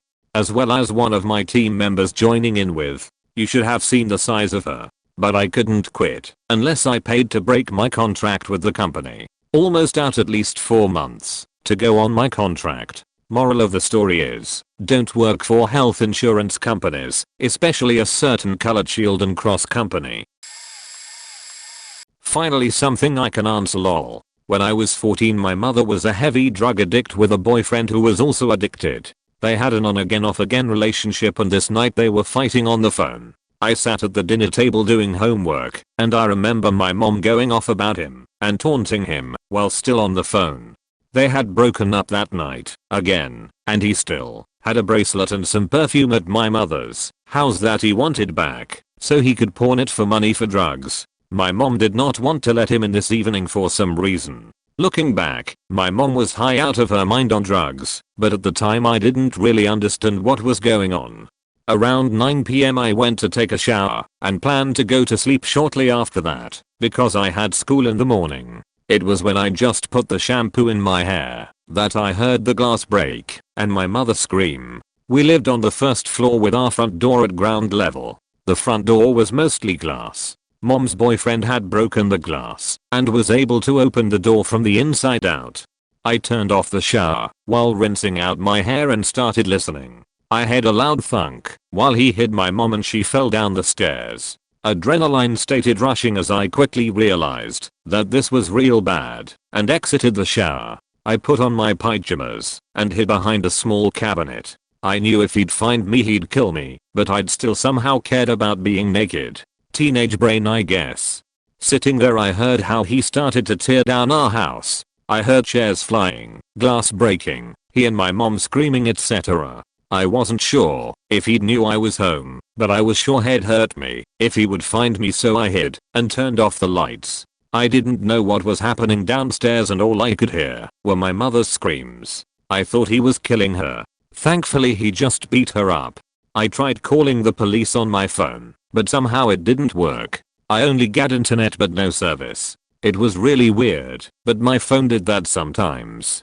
I texted my friends in a group app and begged them to call the police. I was completely hysterical, yet somehow I managed to type so fast and without shaking. Luckily my fiend saw my text within a minute and called the police with her dad. I don't really remember that much about the rest of the incident, except the police entering the house and him becoming violent so that they would shoot him. It didn't work. They managed to overpower him and take him to the station point. My mom found me curled up with the lights out behind the sink. I was too afraid to come down because what if he was still there and tried to kill us? The police came and collected me and I walked downstairs and saw he had broken everything we owned. furniture, my laptop, doors, even the lamps on the ceiling point. The whole ordeal took maybe 20 minutes, and he got convicted on home invasion charges, and was sentenced to 40 hours of community service. It took me 6 years of intense therapy to be able to shower again without fear or to be home alone in general. Point it has been almost 10 years. My mom has been clean for almost 1,5 years. The worst thing, she's still with him.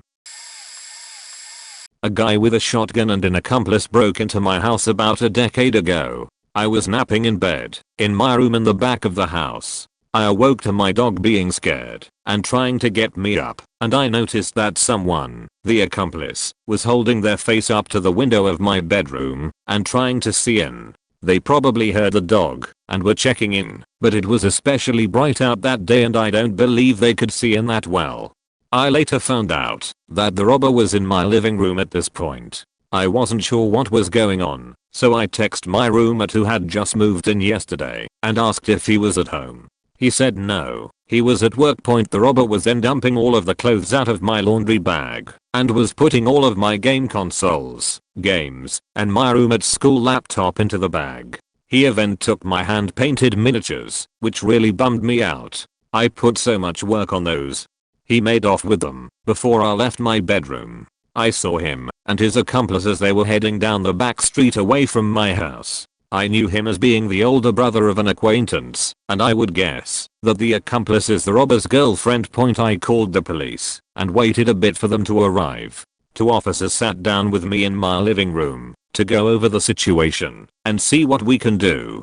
I mentioned that I knew it was the brother of an acquaintance and I could identify him. As we are discussing things, we hear the back door of the house open and someone called in, "Is anyone home?" My eyes went wide and I immediately knew it was him. I said in a terrified, stuttering voice, "That's him. That's him." The cops both got up and sprinted through the living room, dining room, kitchen, and then ran out the back door and tackled the guy in the backyard.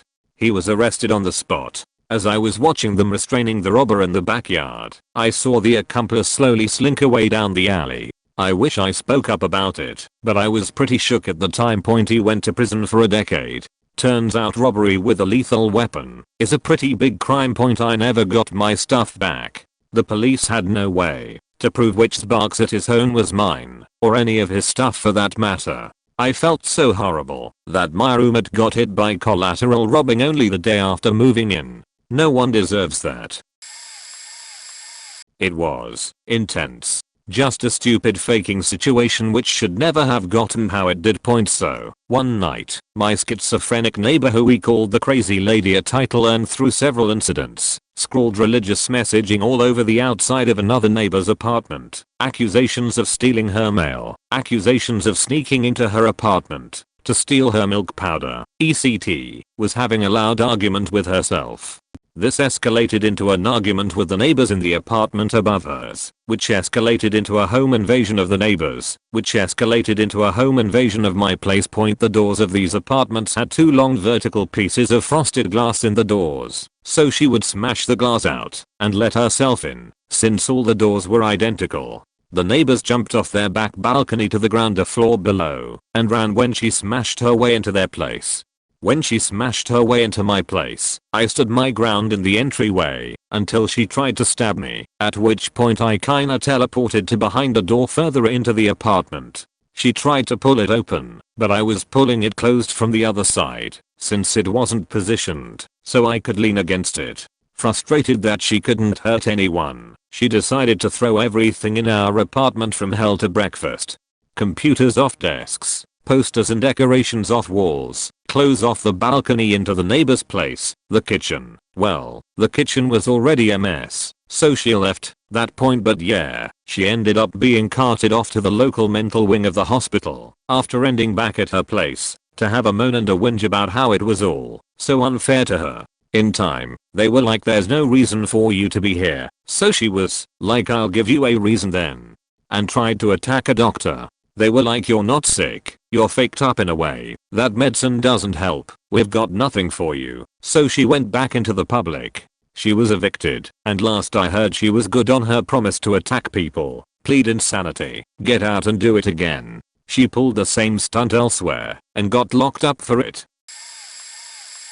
TLDR, somebody broke into my boyfriend's house while I was there alone, but nothing was taken and nothing ever came of it. Mine's not that bad. I was at my ex's house. It was around dusk in the winter and I was going to shower and make dinner while he took his dog to the vet. He left and I was upstairs. I brought my phone and clean clothes to the bathroom off the landing right outside the bedroom and then went back for my MacBook bag, which I promptly spilled everywhere. So I was picking up and organizing my stuff and trying to fix something that broke when I dropped it, and suddenly I just felt startled out of nowhere with no noises or anything. Like suddenly my hearing was so sharp that I swear I could hear my heart beating, and I was really freaked out and was sure my boyfriend's condo was haunted until I smelled cigarette smoke. Neither my boyfriend nor I were smokers at the time, so I knew that someone was inside, even though I couldn't see or hear them. Nearly the entire condo was open loft style except for the bedroom off the landing and an office, and I couldn't go onto the landing to get my phone from the bathroom because I was sure someone was there. So I tried the balcony, but it was facing a freaking parking lot of a closed business, so nobody was there to flag down for help. I decided I was going to jump off the balcony if they tried to get into the room I was in, because it was only the second floor. So I just waited standing totally still like halfway between the bed and the balcony and tried to hear something, and suddenly a male voice loudly said, "Come look at this ugly bathroom." And then a few seconds later there was a crash and 2 people ran by the bedroom door and down the stairs and straight out the front door, leaving it wide open, banging in the wind. So I realized that they were in the bathroom, or one of them was, when they must have seen my phone and clothes, because my phone was in the tub with the screen cracked, and they knocked over a large towel rack. Nothing was missing, including a gold ring and a laptop that was sitting out on the kitchen island, but one of them squashed a cigarette in the upstairs carpet, which I thought was a bit uncouth. The cops thought it was 2 kids who'd been doing B&S in the area, but nothing ever came of it, and that was more than 10 years ago. This was an interesting situation, to say the least. Was trying to sleep one night, but just couldn't at all, so I just tried to relax and watch a show. Had my earbuds in and our rack going, but I could hear a noise in the background. I get up and hear my father-in-law yelling from his apartment downstairs. 2-family house. I go down to see what is happening and I see him standing in his kitchen gushing blood from a head injury. I get my wife to call 911 and get pressure on his cut. He tells me he woke up to a guy with a gun in his face demanding money, then hit him in the head when he said something. My father-in-law grabs him by the gun hand and wrestles it away. Turns out it was fake, then proceeds to march the guy back to the window he came in from and full on throw him out of the 2nd story window. House had a walkout basement. We call the cops and they catch him covered in blood from the fall. He denied it. Was interesting because he dropped a bag with his ID in it and a bunch of stolen medications. What was even more interesting was to hear my father-in-law describe to a judge how he threw the guy out the window. The guy who broke in was out on bail on the charge, then cut off the ankle bracelet and ran. They got him again, and he didn't get bail the second time. He was convicted, but I can't remember at all what he ended up for a sentence. For a while it was very hard to sleep, and my father-in-law couldn't sleep in that room anymore because of it. I still am super sensitive to sounds in the house at night, and I double and triple check windows too.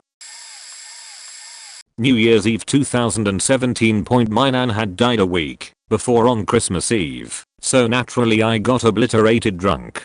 Cleaned the flat up top to tail, got tons of booze in, got a couple friends round to drink with me and my girlfriend. All was good. At 10 PM, a knock comes on the door. I'm too busy drinking and obnoxiously playing guitar to care. My mate opens it, come back to me, and says there's a lad at the door for you. He asks for me by name, and it's a dude I don't know even a little bit. I ask what he wants. He says he wants to see Chris, and I said I was the only Chris in the building. He was clearly on something and vacantly staggered down the stairs of the block. Me and my friend go to wish a couple other friends a happy new year about an hour later, leaving our girlfriends in the flat to party. We get 15 minutes walk away from the flat and my girlfriend rings. Someone's pounding fuck out of the door. I tell them to lock themselves in the bathroom and me and my friend sprint a mile home blind drunk in 6 minutes. Halfway she rings again, whispering this time. Their door's being kicked through. Someone's in the flat. Got to the block in a panic. Rang the buzzer 3 times before I got an answer. Ran up the stairs. And there was the cunt from before with my electric guitar in one hand and my girlfriend's laptop in the other.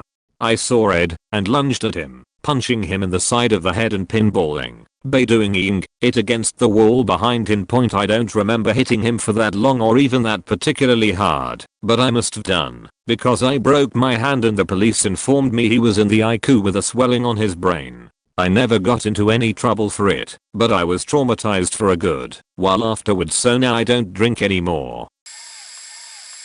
I was probably 14. Woke up one night to a commotion outside my bedroom door. Left my bedroom and saw my dad in his underwear running up and down the hallway and my mom on the phone. My first thought was that my younger brother was having an asthma attack. It had happened before and required my mom to call an ambulance. Well, then my dad ran back into his bedroom and came out with a baseball bat. That's when I heard the pounding on the front door and realized someone was trying to get in. The dude was smashing his fist on the door, shaking the door knob and screaming incoherently. Thankfully the door was locked. My dad started yelling back, "Shit, like you've got the wrong house, dude, and cops are on their way." But the guy wasn't leaving. He kept trying to get in. It was about this time I realized my younger brother, 9 years old, was also standing in the hallway, crying his eyes out in fear. I was still too shocked to move / cry / whatever. I didn't know what to do. Just knew I was scared as fuck, since we didn't have any type of firearm in the house. My mom grabbed both me and my brother and pulled us into her bedroom while my dad stood at the top of the stairs, yelling at the guy to leave. My mom stayed on the line with 911. The guy continued to pound and scream. The dog we had at the time, a basset hound / beagle mix, was howling his ass off. At some point, the man started howling back at the dog. This is when I slowly started to realize the guy was either drunk or on something. I wasn't familiar with drugs or alcohol, but I could tell he was messed up. Eventually the cops showed up and confronted him. They asked him who he was, where he thought he was, why he was here, etc. He gave them some story about how a woman had dropped him off, and he was just trying to get inside. They cuffed him and took him to jail. Turns out, he had lived in our house 30+ years ago as a child. He and his mom moved out after his dad died. My parents moved in shortly after. That night, he had gotten absolutely plastered and drove drunk to his childhood home, thinking he still lived there. Ran over one of our bushes. He had a flat tire.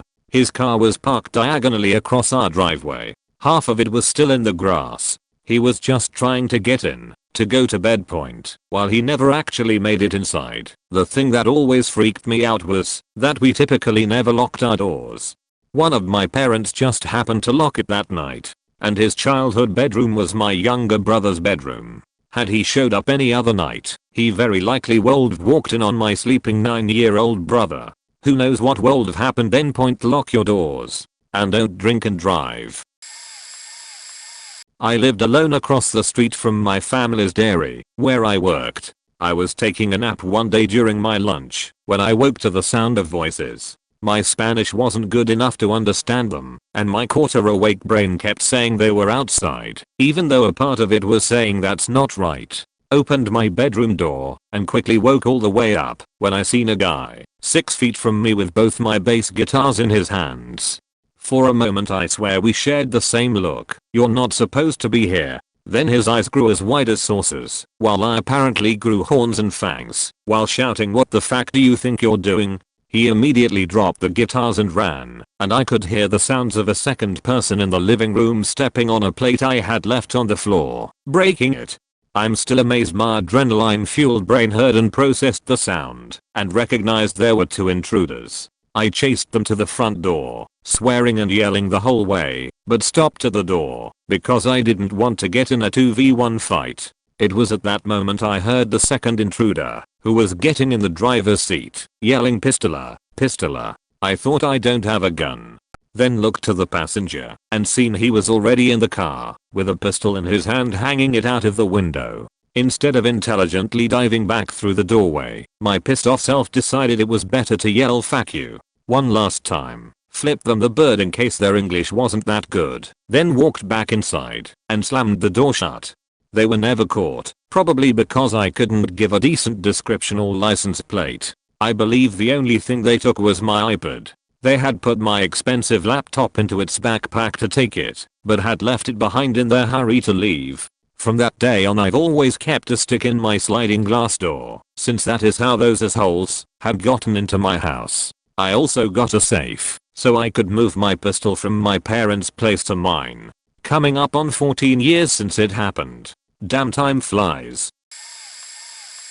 A little preface: I, 23F, was 4, my mom, little brother, 2 at the time, and I lived in a rinky-dink fifth wheel with bad AC in a generally safe small town. So on cool summer nights, my mom would have the doors and windows open. It was the early 2000s, and of course, windows and doors are open. Well, we had a midnight visitor, an owl. Weirdly enough, he was scared of blankets and flew from room to room, but never out the open windows and doors. My mom spent about an hour trying to get the owl out before she admitted defeat and called the non-emergency number. It was a fline, so she called 911. When they answered, my mom explained that it wasn't exactly an emergency, but we had an owl in our house. The dispatch sent an officer, and he tried for a half hour with a blanket before telling my mom that the only way he could think of getting was to shoot it, but he didn't want to traumatize the kids. So, he called the chief on his off day, who just so happened to be drinking with a ranger from the reserve. They both drove right over, and the ranger got to work. He walked casually towards the owl and said, "Oh, it's just a little barn owl," as he snatched it up by the talons. Everyone's mouths dropped as he walked out with the fly death pillow, asking if we kids wanted to pet it. After my mom politely declined, he walked a few hundred yards away and released it. The raptor flew away into the night with little noise, and the officers and ranger left us with an interesting story. TLDR, an owl flew into my house when I was 4, and we had to call 911. My wife and I woke up one Sunday morning. It was a February 29th. We lived in an 1100 SQFT 3-bedroom house, pretty small, safe neighborhood. We rarely locked outdoors. Single wall construction, jalousie windows. Neighbor was about 9 feet away. We could hear the neighbor blow his nose in the shower, like it was in our living room, so we were used to noises anyway. We had heard a bit of minor things, but not much.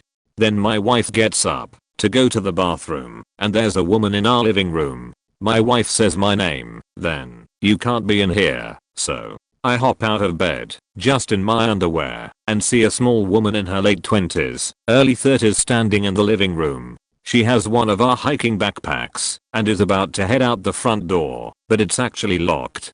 I tell her to drop the bag. She does. She then pulls the all-act normal routine and says, "Hey uncle, it's a YE. You call any male older than you uncle. It's good to see you. I've got to go. Love you guys." Then she goes out the front door after unlocking it. After she's gone, we realize she's been in the house long enough to find and open a can of soup, eat some, spill some, and possibly vomit some in various places. Then get undressed, put on one of my wife's wetsuits, and put her clothes back on over the top of it, and then pack a backpack full of random shit. Overall, it was weird as hell. February 29th, man. Can't trust em. Not exactly a home invasion, but an interesting story nonetheless. So, as was found out later, a guy was partying with his friends in a state park near my house. He got absolutely wasted, broke into the park ranger lot, and stole a truck. He then proceeded to drive up and down the park road as fast as about 80 miles per hour, leaving skid marks from peeling out. Did this until he hit a tree. Miraculously he didn't die, as the tree was about 3 to 4 feet in diameter. He hit it almost head on, going fast enough that the truck flew about 30 feet to the side and tore a huge gash in the trunk of the tree. He escaped the wreck. Truck was totaled. And then, still being drunk and now also likely severe brain damage, he just started walking down the road, climbed over the first gate in the fence he saw, as was seen by the blood-stained handprints and footprints. The gate was not locked and could have been easily opened if he wasn't delirious. He walked down the path, turned right at the first road he came to, and then followed that road to the end. The end of the road is my house. We had stupidly left a door unlocked. We are normally very careful about that, but that one night something messed up. The guy comes into our house, grabbed some Easter candy and a blanket, and then went outside and started knocking on the door. That is when I heard him. It was 5 AM. I was up all night prior to that and had been in the front of the house right before he came, but then went to my room right before he got there. I heard him knocking from my room and went to investigate. I found the door unlocked but closed and a man in jeans and t-shirt and nothing else with blood all over his head and front. He was looking into the windows of the car in the driveway. I went to get my dad and told him what I saw. My dad went out and talked to him. He had no idea where or who he was or how he came to be there. He just wanted to get back to his friends. He was very laid back and non-violent, just confused and in shock. We called 911. The police came. Then more police came. Then the fire department. Then the ambulance. He had no ID and didn't know his name. They checked him out and took him to the hospital. I don't know what happened after that. No one aside from him was hurt thankfully, and we were only down some candy and a wool army blanket. Speed bumps were installed on the park road very soon after. At the time, I was working an evening shift at my job, so I was sleeping later into the day. My husband had left that morning to go to classes at the local community college and my sister-in-law on her way out for work had decided to leave the front window open so her cats could come and go as they please. I woke up hearing rustling sounds in the room directly outside my husband and I's bedroom. We had set up our own little living room outside the bedroom. When I woke up I thought it was the cats acting up and roughhousing. In a very stupid move, I did not put on my glasses and came running out of the room to disrupt whatever they were getting into. What I found instead were two teenage girls pulling our game systems out of our entertainment center and trying to stuff them in bags. They had apparently been at it for a while because they had emptied several purses, backpacks, and other miscellaneous bags that me and my sister-in-law had about the house. They had them stuffed with all manner of electronics and jewelry. When I saw the girls my fight instinct kicked in and I yelled at them to get out of my house and they scrambled up and took off. Like an idiot, I did not go back for my phone or my glasses and instead followed to ensure they left the house only to turn around and find a third girl in the back room. The first two had already ran out of the front door. The third girl had been ferrying bags out the back door, stuffing and prepping them for running. When she saw me, she demanded to know what I had done with her friends. I told her to get the fuck out of my house. She then took off out the back door. I turned and ran, found my phone, and called the police and my husband to yell about my sister-in-law. My husband and I packed up and moved to our own place. I'm now super paranoid about windows and I have to walk the whole house to double check that everything is locked down before bed. Also, my cats are permanent indoor babies. I was watching Cube 2 with a friend.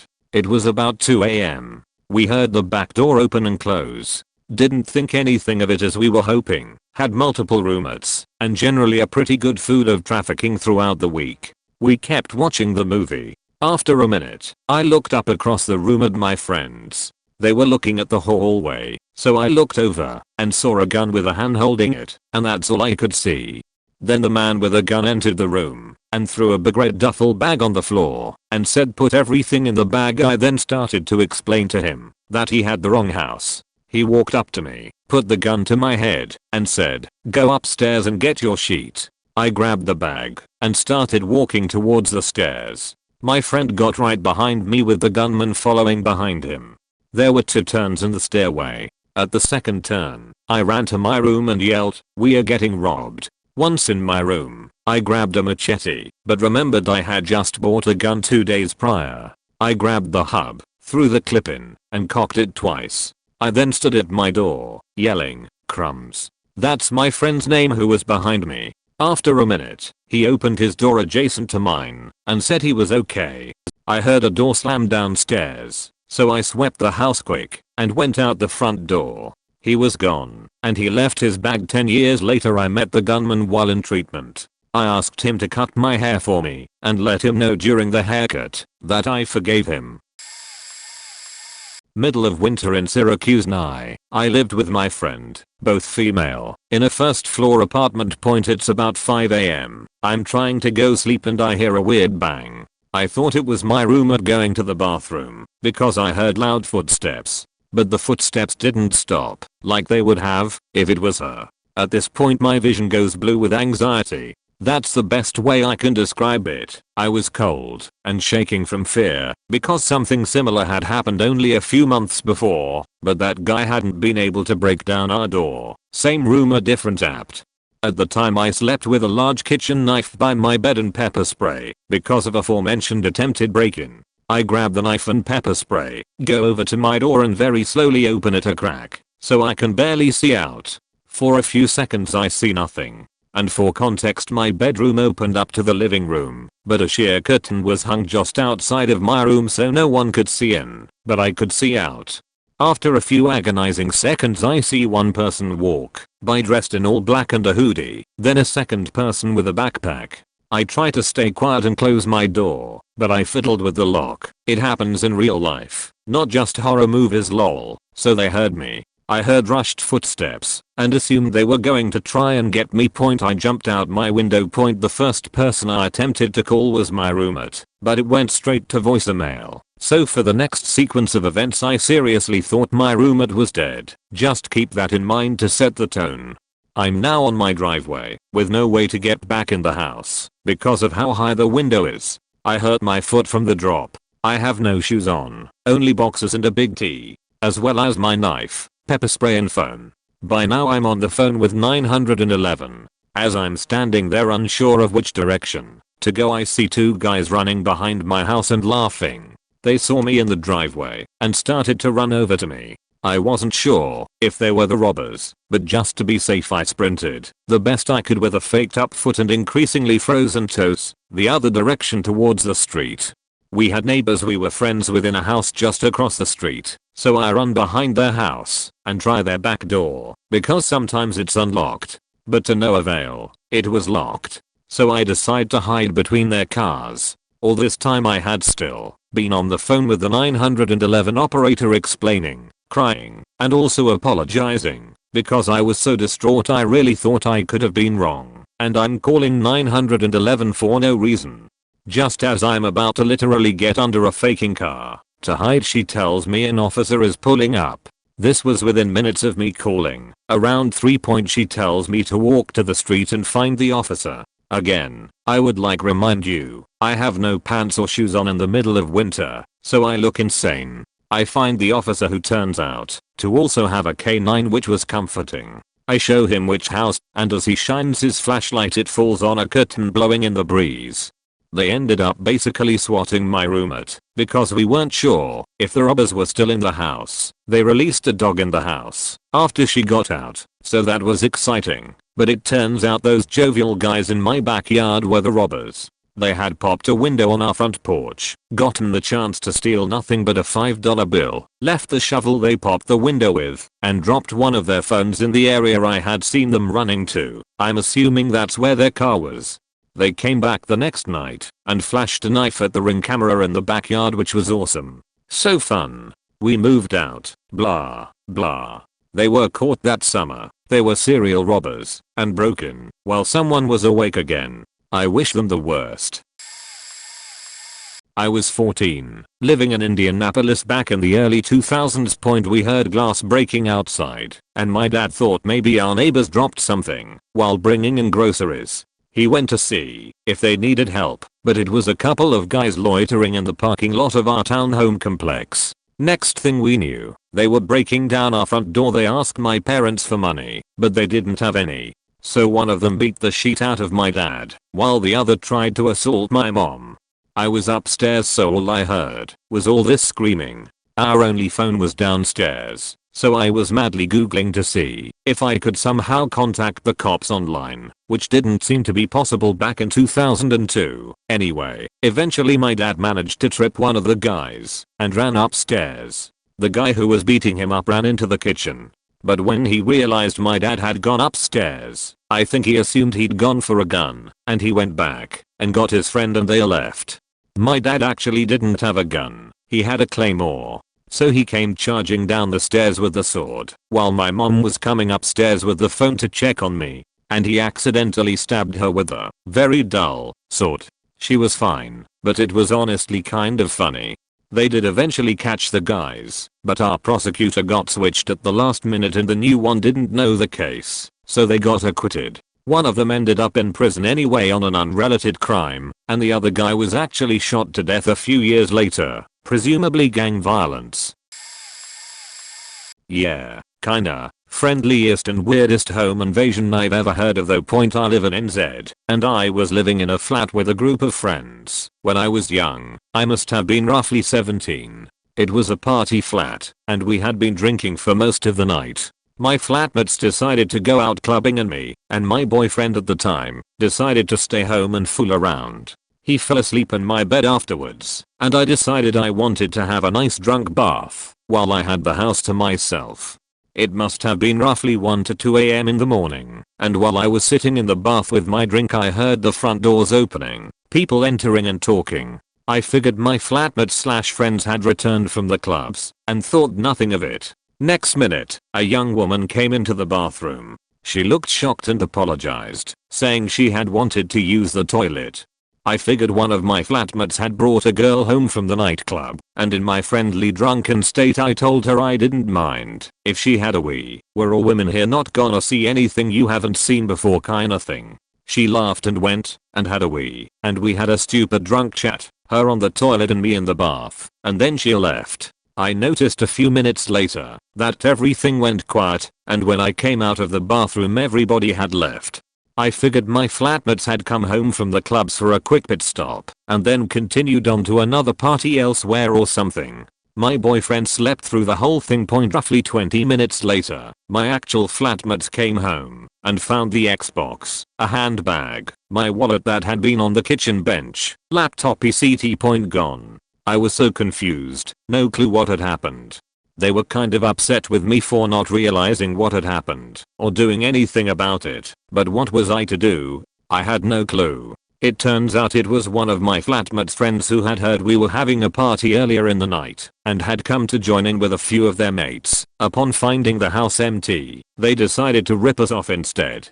The thief's girlfriend apparently had no qualms taking a piss in front of the only conscious, yet drunk, naked and in the bath, occupant of the house. I can't remember if we called the police or anything, or if there were any consequences or any closure, but it was one of the more bizarre moments of my teenage years. This happened when I was 10 and to call it traumatizing would be a huge understatement. I was at my cousin's house with my mom and brother. My cousins were involved in some very shady things, which was not out of the norm for my entire extended family. It was dark outside. I was in the living room with my mom, aunt, the mother of the cousins in question. She is the same age as my mom, so we just called her aunt and the two babies that were in the house at the time. Literally out of nowhere the front door opens and a person dressed in black from head to toe walked in. Then another, and another, and another. I don't know how many total, but in the 10 seconds it took the adults to digest what was about to unfold. At least 6 people had come into the house. Everyone had weapons and everyone's faces were covered. My aunt and mom handed me the babies and told me to lock us and my brother in the bathroom and hide in the tub. They started dragging my cousins from bedrooms and out into the yard. We heard screaming and gunshots, and then things started to go quiet. We waited for what felt like an eternity and decided we needed to go look. My brother was too afraid, so I crept out of the bathroom to a side window, and the only actual fighting I saw was my cousin's girlfriend fighting another female. More gunshots and I run back to the bathroom. Then, finally, sirens. By the time the cops coaxed us out of the bathroom, the intruders had either fled or been arrested. 2 cousins served time for that situation. One served 10 years and the other 15. In hindsight, that likely means these were not their first offenses. My dad came and picked us up. There was so much blood on the front lawn. It took me 2 years to set foot back in that house. I was maybe 9 or 10. They were after my father for money owed, is my best guess. Though I've heard countless stories, since for the reasoning, mistaken identity mostly, so he says. Father made me sleep with my sister, 11, that night, which was odd. Woke up to the worst sound. I thought the house was crashing down or something exploded. Heard a struggle, and by the time I exited the room my father was being dragged through our smashed front door. My sister managed to go out with a bat? Maybe a big stick. Smacked one of the 3 or 4 guys trying to stuff my dad into a trunk of a car. My dad's pocket ripped off the back of his jeans, loosening their grip just enough, and he ran back inside. I somehow was on the phone with 911. I think my sister called and handed me the phone before she took off outside, and then they drove off. I was entirely useless during the ordeal. I remember just screaming and crying Dad over and over again, sitting on the edge of our broken door frame. Was no help to the 911 operator. The men didn't give a shit. There were 2 young children in the house witnessing their dad being dragged into the back of a car. Cops came because the neighbors called. My father wouldn't speak or say anything. They even called our house phone when the cops were there, and he wouldn't speak a word to the cops about anything. He forced my sister and I the next day to meet one of the men in a public park. I have almost zero memory of what was said. I was in foster care again by the end of the week. Drugs are bad. Drug dealers are worse. I got raided by the FBI. It was a home invasion for me. To be specific, when I was 12, my family's house got raided by the FBI, and those MFs acted like they were raiding me too, lol. My dad owned a large pharmaceutical company, not going to name, along with a bunch of other companies. The pharma one was the biggest. After a lot of BS, the FBI ended up spying on us and eventually raiding us. I literally experienced the FBI open up me Myral, lol. It was a school morning, about 7 AM to 8 AM, and while I was in the shower, I heard a large bang from downstairs. Since my shower on the 2nd floor was above the front door, I looked out my window to see tons of FBI vehicles. It was 10 years ago, so I don't remember the exact make and models. A couple seconds later they busted into my room and I just kinda cowered in the corner of my shower. The idiot agent then proceeded to ask a 12-year-old in the shower, me, if he had any weapons on him. I only wish I said, yeah, I have a Glock shoved up my ass. After talking for a secretary he realized I was unarmed and told me to get dressed. Keep in mind, he didn't leave the room. I guess he wanted to make sure I didn't destroy any evidence I had. I obviously didn't have anything.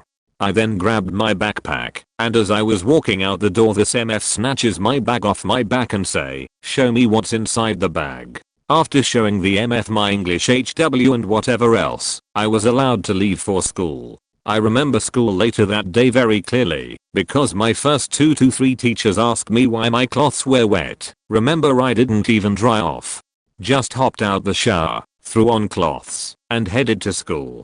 Cloths don't dry fast when you are sitting in a chair. I can't say I hate all of the FBI, because there are definitely at least a handful of good people just trying to do the right thing in it, but dang, those guys wear D-heads LMK. If you have any questions, lol. It's funny now that it's over, so I don't really care. Fire away. I was about 16, home alone, 20 miles out from town. Heard someone trying the basement door, which was old and heavy and made a lot of noise and wouldn't pen if you didn't know the trick. I called my brother who lived up the road several times, but he wasn't home. It crossed my mind it was him there to get something, and that scared me more than an intruder. I was afraid I'd shoot my brother. I had zero fear of an intruder. I had a 30/30 I got and loaded. They gave up on the basement door and came to the back door and tried the knob, turning and bumping the door hard. I stepped into view of the door. Light inside, dark outside, so I couldn't see their face. My foolish plan was to go look through the glass, and if it wasn't my brother, shoot them through the door. Illegal, as they hadn't broken the door yet, but I didn't know that at the time. The local sheriff had told us, if we fear for our lives we can use lethal force and not be arrested. There were murders nearby and people out in the country armed up, and things was getting edgy, so he had a community meeting. Murderers were caught. It was meth related. Anyway, as I approached the door with the rifle, the no turning and door pounding stopped, and they ran off into the darkness. It never occurred to me to call the sheriff's office for help. After it was over, the nerves it. I called my aunt. We didn't have cell phones in that area back then, so mom was unreachable. I guess I needed my mom, and my aunt was the closest thing. Lol, she offered to come stay with me, but she lived in town and there was no real reason. Just someone to talk to until mom got home was good enough.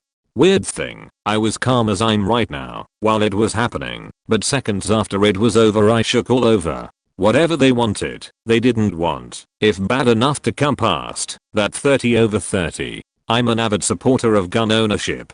Some of my anti-gun friends like to tell me I wouldn't defend myself if someone broke in, that I'd panic, and shooting a person isn't as easy as I think, and there's no way I can know what I'd do, blah blah blah. I do know. Question asked and answered over 20 years ago. My only fear at the time was, what if by some way out chance it's my brother coming in? He had a key, but what if? That's the one and only reason I didn't shoot through the door. Glad I didn't, as I found out later it would have been illegal in my state, despite what the sheriff told us.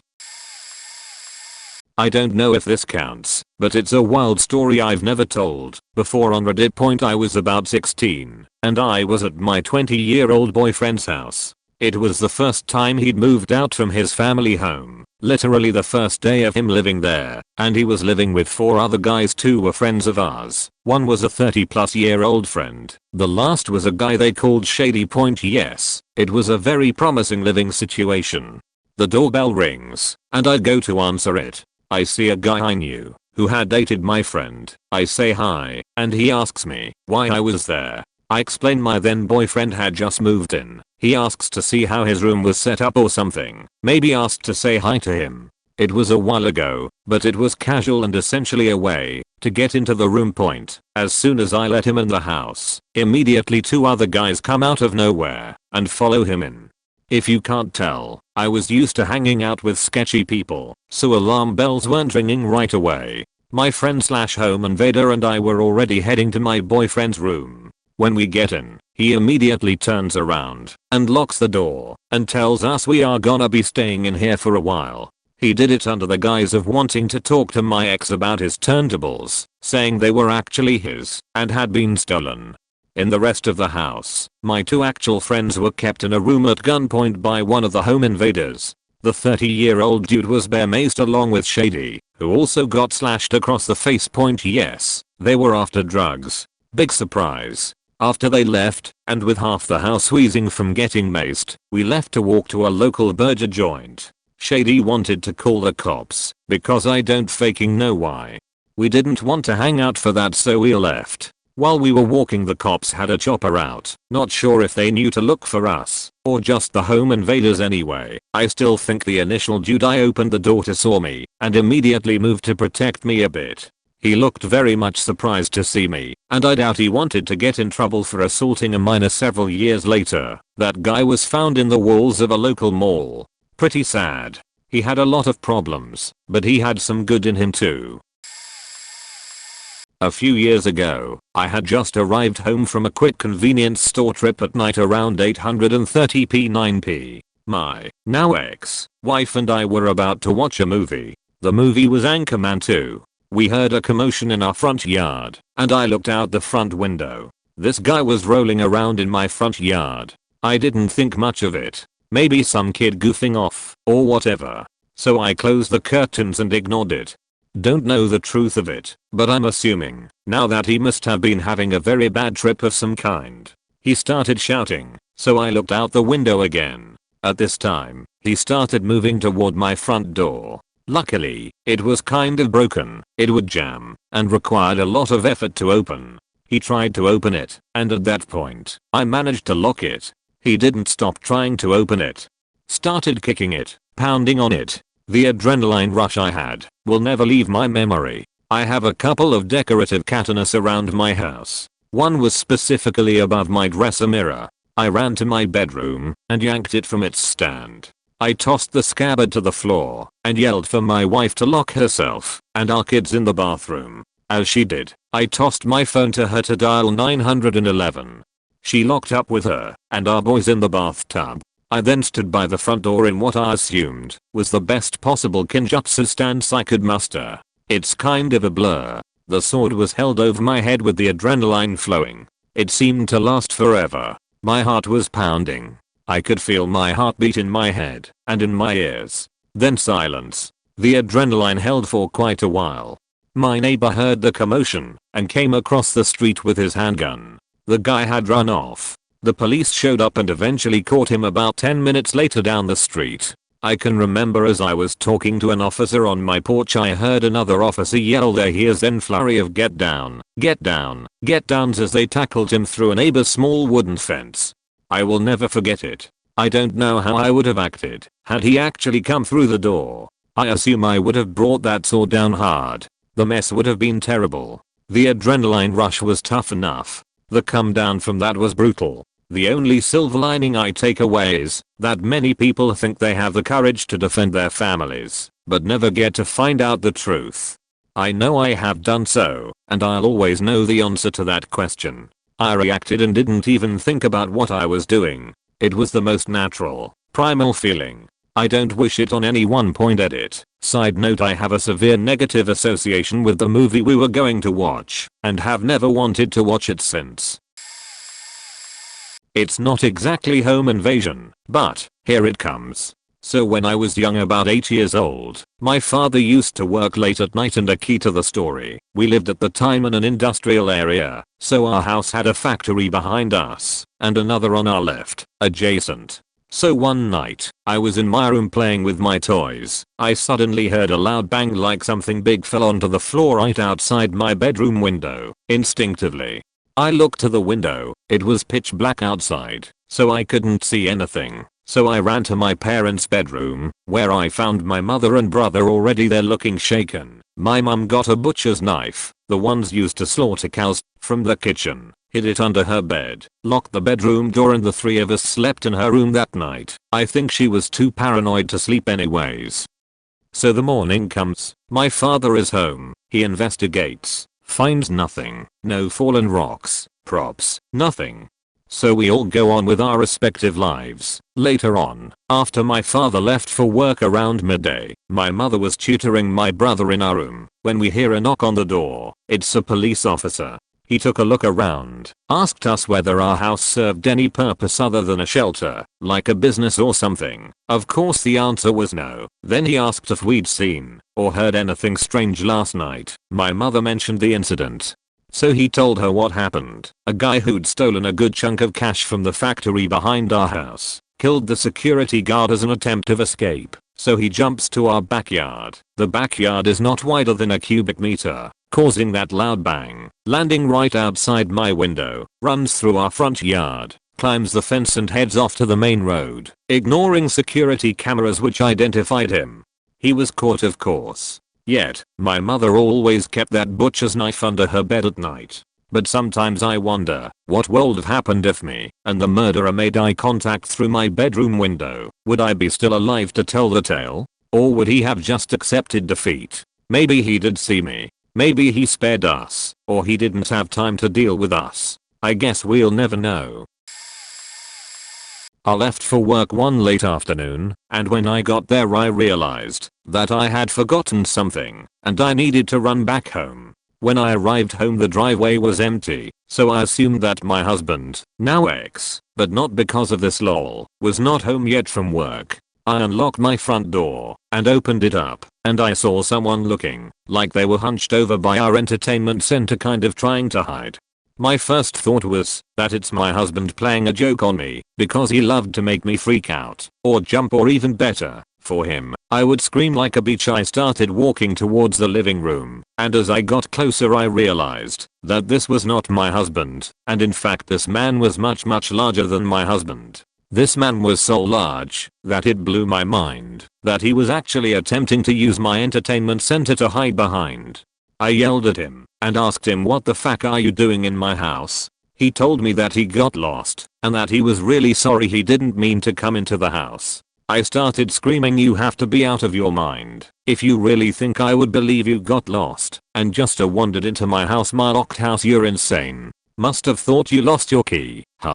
Who breaks windows to get into their home? The only thing this man lost was his mind. He tried running out my back door, but I followed. I literally don't know why. I just instinctually started chasing. He started throwing all the stuff he was attempting to steal. I called 911 from my cell as I was chasing him. The cops arrived pretty quick, must have been working on their quota close by that day.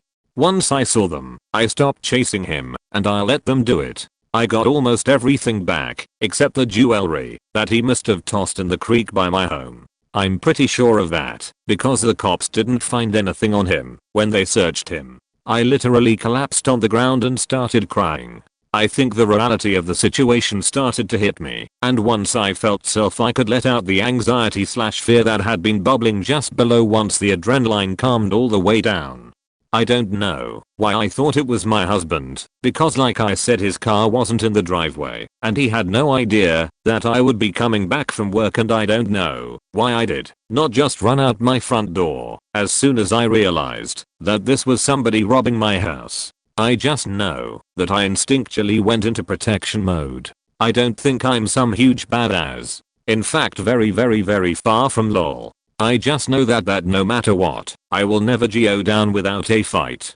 About 6 or 7 months later I ended up receiving a letter in the mail, and it was actually from the guy who broke into my house from jail. He was writing me an apology letter for scaring me and breaking into my home and attempting to steal my stuff. I actually felt really bad because he had a drug problem, and I knew that it most likely wasn't him, but the drugs that broke into my house that day. But I also understand that sometimes it takes what it takes to get you to stop. So I guess I'm glad it worked out, or he got help, and I got most of my stuff. I have zero hard feelings, and I really do wish him nothing but the best. OHHOK. So my house was broken into. I had just fallen asleep, was abruptly woken up to someone stumbling around downstairs. I sat up and waited to make sure I wasn't tripping.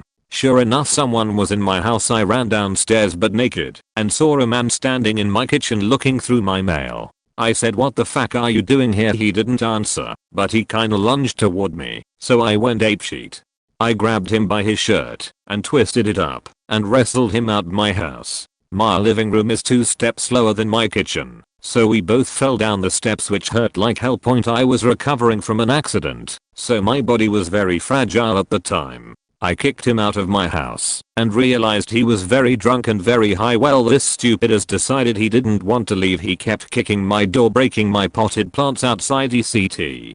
I literally turned on the rage. I saw absolute red and ran outside with my wiener flapping around and choked him out while just manhandling him. It was such an awful feeling, squeezing someone's throat so hard and hearing him gasp for what little air he could find. Finally he passed out from my choking him. I ran upstairs and grabbed some shorts and my gun. I was so angry. I remember he woke up and I was saying some things, very violent things to him.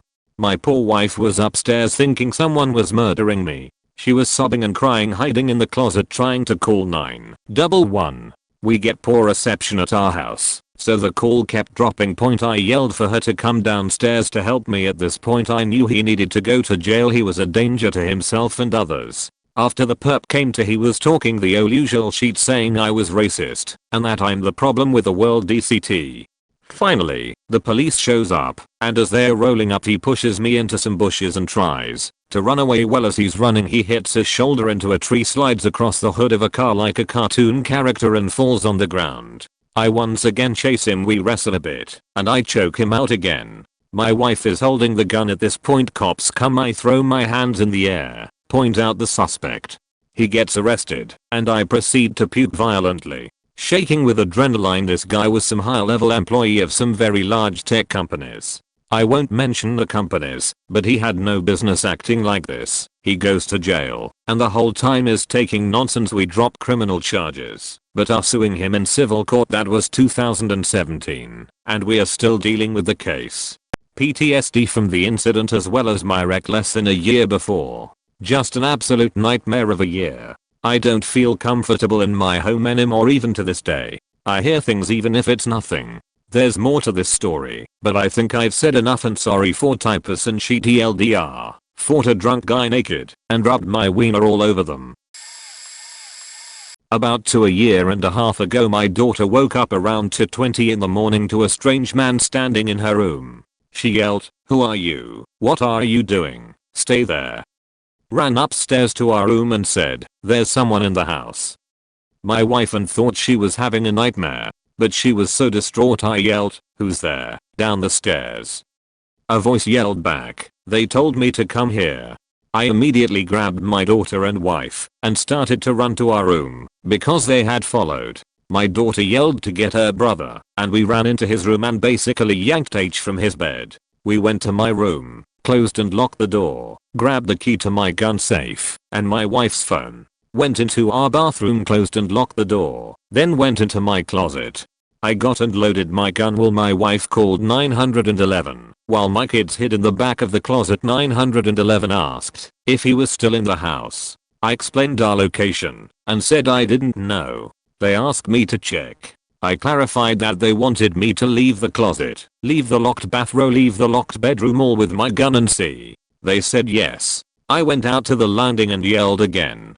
He appeared at the base of the stairs. With my gun trained on him, I yelled for him to leave. He began pacing back and forth, shouting, "They are going to kill me. He told me to come here. My father told me to come here," over and over. If he had moved up the stairs I would have shot, but he didn't. I went back into the closet with my family, locking doors behind me.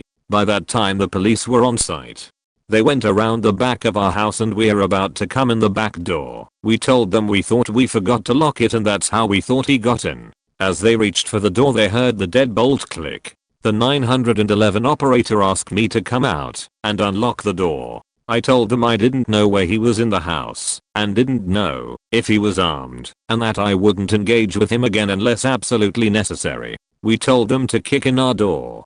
The police later told me that they were screaming to open the door and identifying themselves and were raising their leg to kick open the door when it swung open. At that time the operator asked me what I was wearing in my race. When my answers didn't match what the person opening the door was wearing or his race, they tackled him and cuffed him. He kept repeating the same thing. He yelled to me, "They are going to kill me. They told me to come here. My father told me to come here." The whole time they questioned him and got him some medical attention for scrapes and stuff from being tackled. He spent the next 7 months in jail before working a plea deal and being released on probation. We had never seen or met the dude before. He lived over an hour away and toxicology showed no drugs in his system. He struggled with mental illness, was off his meds, and had a psychotic episode. Very scary for all of us. Lots of trauma, especially for my daughter. Almost a year of none of us sleeping well and responding to noises in the middle of the night with varying degrees of alarm. Getting better but still have effects randomly to this day.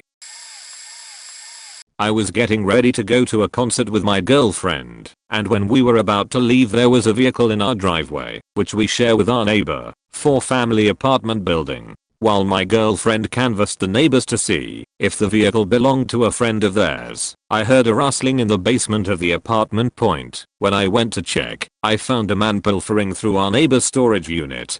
For some reason it didn't click in my head that this man was a burglar, and I asked him the landlord had hired him to work on the building and if it was his car in the driveway. He said he was working for the landlord and that he would move his vehicle. He grabbed a few fishing rods and laundry supplies. I thought to myself, that's weird, and began to escort him out the building.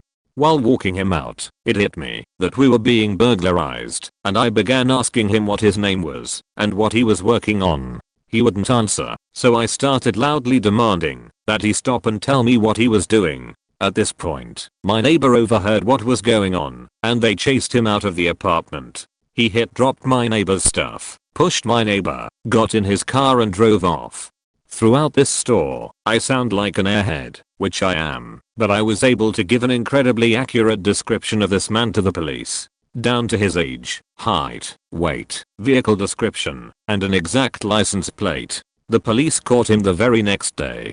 The case was supposed to go to trial, but for some reason kept getting delayed, and the case was dismissed. Through the local court records, I learned that this man has been doing this since the 80s and has never spent any lengthy sentences. Crime pays? So I was in college at the time, doing our OTC. I had come home from morning PT and gone to take a shower. I came back into my room, and the way my room was set up, as soon as you came into the room the closet was behind you. I walked into the room, and over by my bed, then dropped the towel that was around my waist point and immediately knew something was off. So I turned around and there was a dude in a puffy jacket hiding in my closet, pressed up against the wall.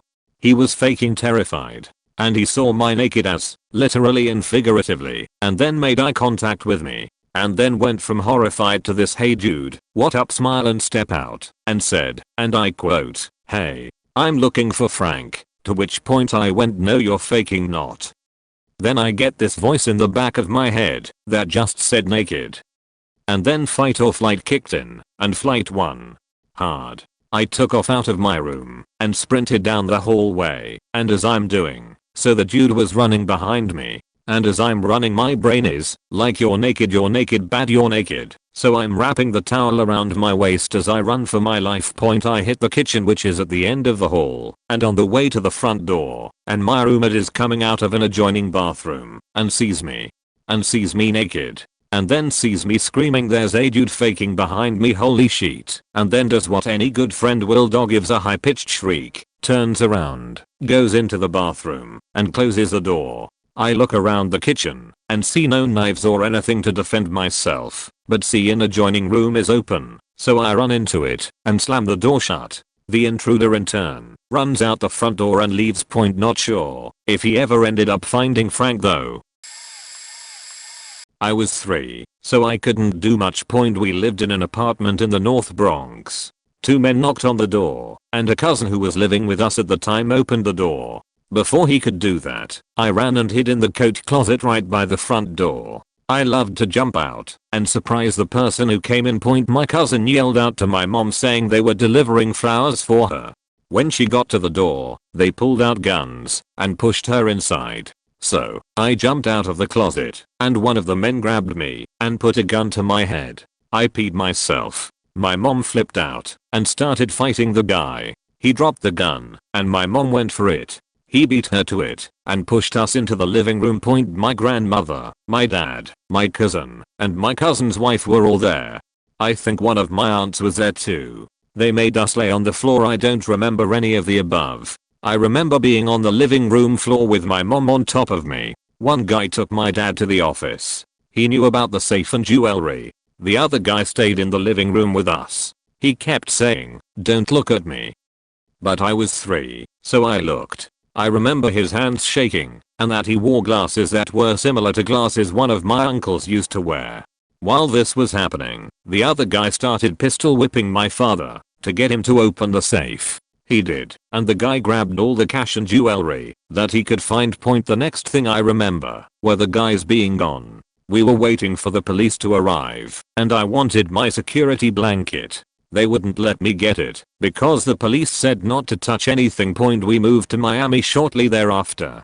That was 43 years ago, and let me tell you, that day traumatized me. It's my first memory. I freak out if someone has a gun, and I start to cry whenever I think about it. Like right now. I had a bunch of other traumas throughout my childhood, and I desperately needed therapy.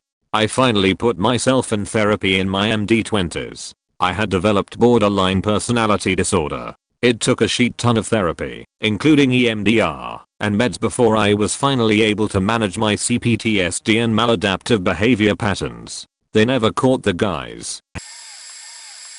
Well, it was a summer during undergrad. I was staying at my friend's parents' rental for the summer in exchange for mowing the lawns of mine and the other properties. Not the best part of town, but I couldn't have asked for more and was so grateful. One night I'm sleeping with my bedroom door closed, which isn't something I normally did, but did that night. I woke up in the middle of the night to the sound of some water running in my bathroom that shared the wall with my bedroom. Except it was actually someone peeing in my shower.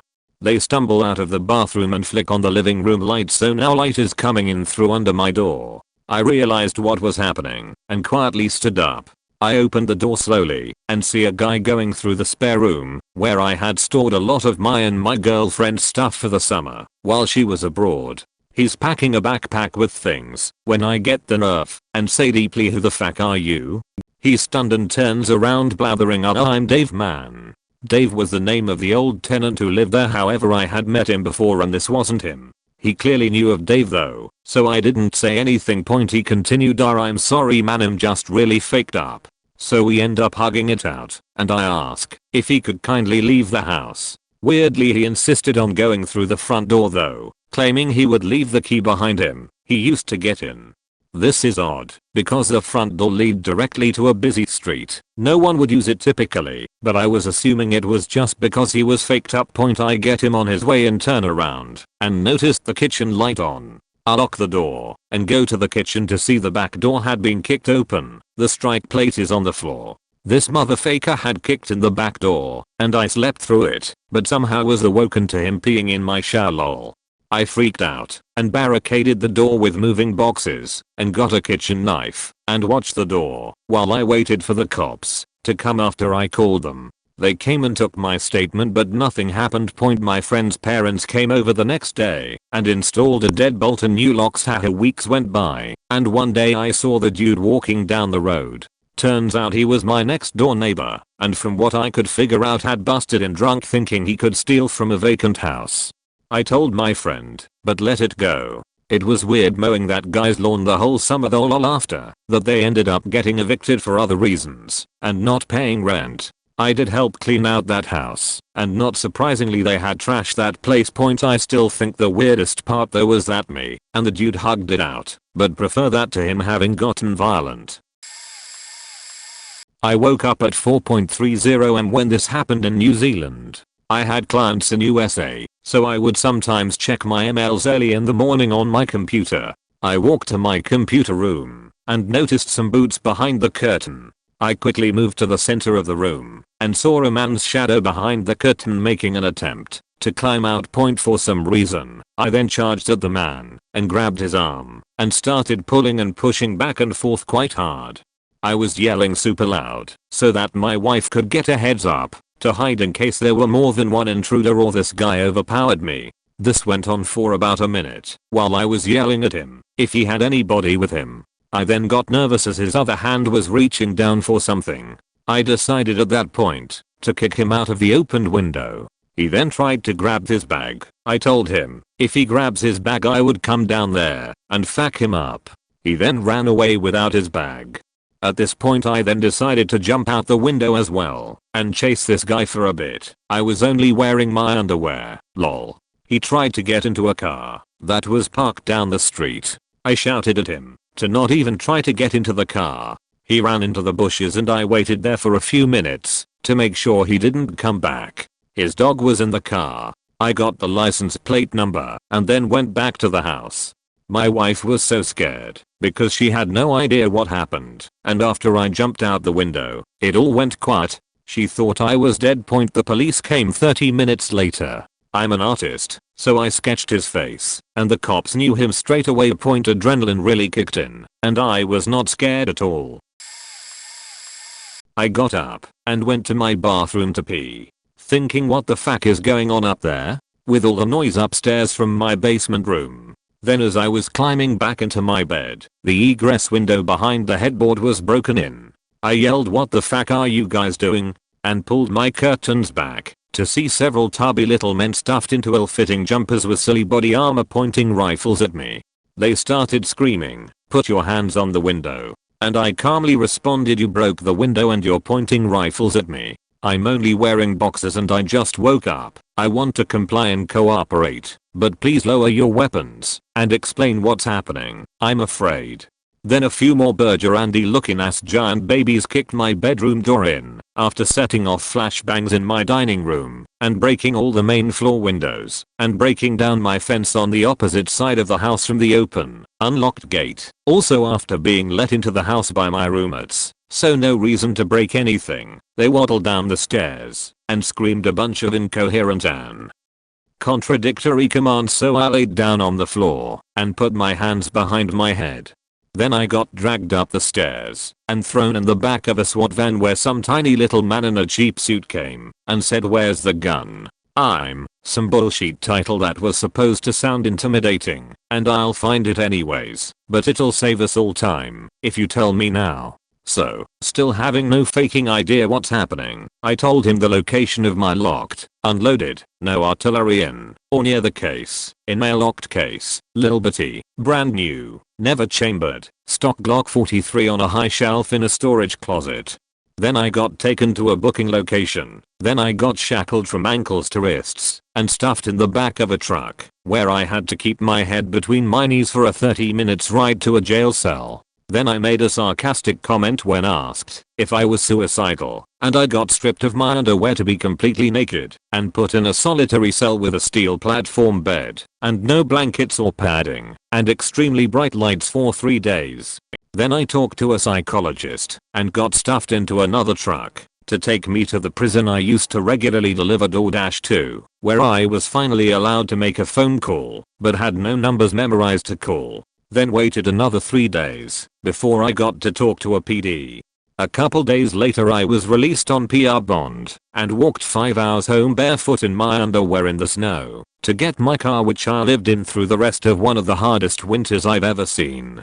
With the added fun of a mobile breathalyzer I had to blow into every 4 hours and pay $110 a week for, that only worked above 40 degrees while the temps were in the negative consistently. About 5 months later I found out why I was arrested. Because a drunken, coked up guest at my house was offended by me offering him a place to stay if he needed it, and retaliated by calling the police and claiming I pointed a gun at him. The SWAT team showed up the next day. Over 8 hours later, I was asleep. Months of not being allowed to return to my house while other people lived in it, and my beloved pet and last surviving member of my family, who died the day before the arrest, rotted in the garage, several $1,000s in costs, a 48-hour allowance to get all my belongings, and my entire family history's heirlooms and keepsakes. And a couple years later I got my ridiculous probation terminated, and now only have to wait another year or so before I can have the right to seal my record and potentially be able to rent an apartment or apply for a job without drunk with a gun and felony menacing coming up and getting me denied, or without hiding behind someone else's clean background checkpoint. That was my last home invasion. The time some folks broke in to rob me was a lot less traumatic. TLDR, my grandma fought a robber and pushed him out a window. Not me but my grandma. My mother and grandma lived in a basement apartment in a sketchier part of North Portland, or, in the 70s. When my mom was little she used to have bladder issues, so my grandmother would have to wake her up in the middle of the night to go to the bathroom. One night my grandmother gets my mom up and takes her to the bathroom. My mother comes out of the bathroom saying that it's really cold, and that's when my grandmother realizes that the bathroom window is open and the screen is missing. So my grandmother takes my mom back to bed and checks her entire room and closes the door. When she turned to her bedroom she noticed the door was closed, slightly implying that someone was standing behind it. So my grandmother threw her entire weight onto the door, smashing the guy between the door and the wall. The guy came out with a gun pointed at her and said that he had just been there to rob them. He didn't want to hurt anybody and that he was just going to leave. Instead of going out the front door he went to climb out the window he had climbed in. He gets about halfway out of the window when my grandmother realizes he broke into the apartment where her young daughter was and got pissed. So she grabbed the guy's legs and started yanking him back into the apartment so that she could hit him and then keep him there till the cops came. She almost succeeded in getting him all the way back in until it caught up to her that she was a young woman with no weapons in the home and her young daughter, and that she didn't really stand a chance against this guy and a gun. So she shoved him out the window as hard as she could and he landed on the concrete stairs below that led to her front door. Later on, the cops said they found a trailer of blood to where he probably had a car stashed. Lol.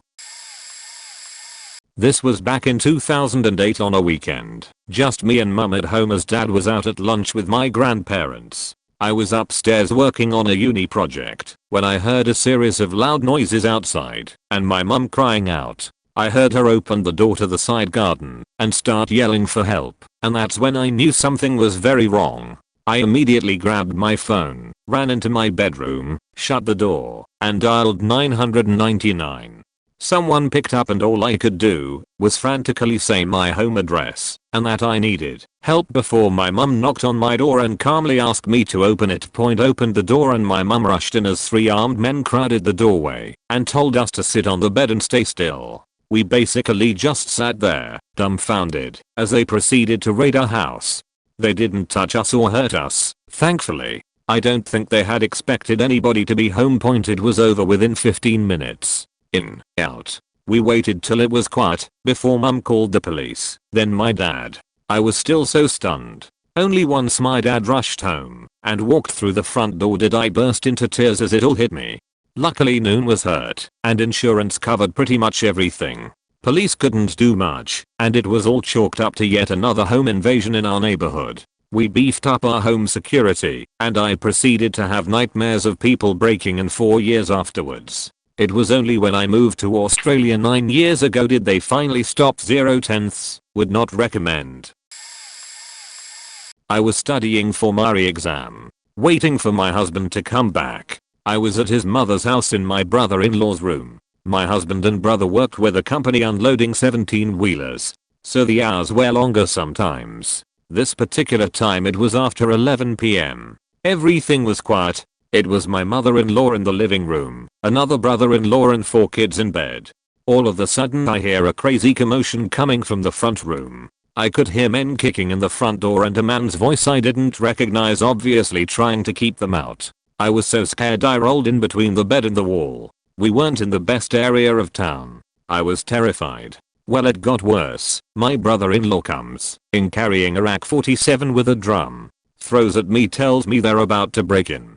I do know how to use these weapons from going to the shooting range, but I have never been in a situation like this. I slowly moved down the hall, gun cocked. It's like I was acting on autopilot. I got to the front room and I saw my mother-in-law sitting in shock. I stepped into the living room and there was a man with a towel wrapped around him. I realized it was the neighbor's thug son.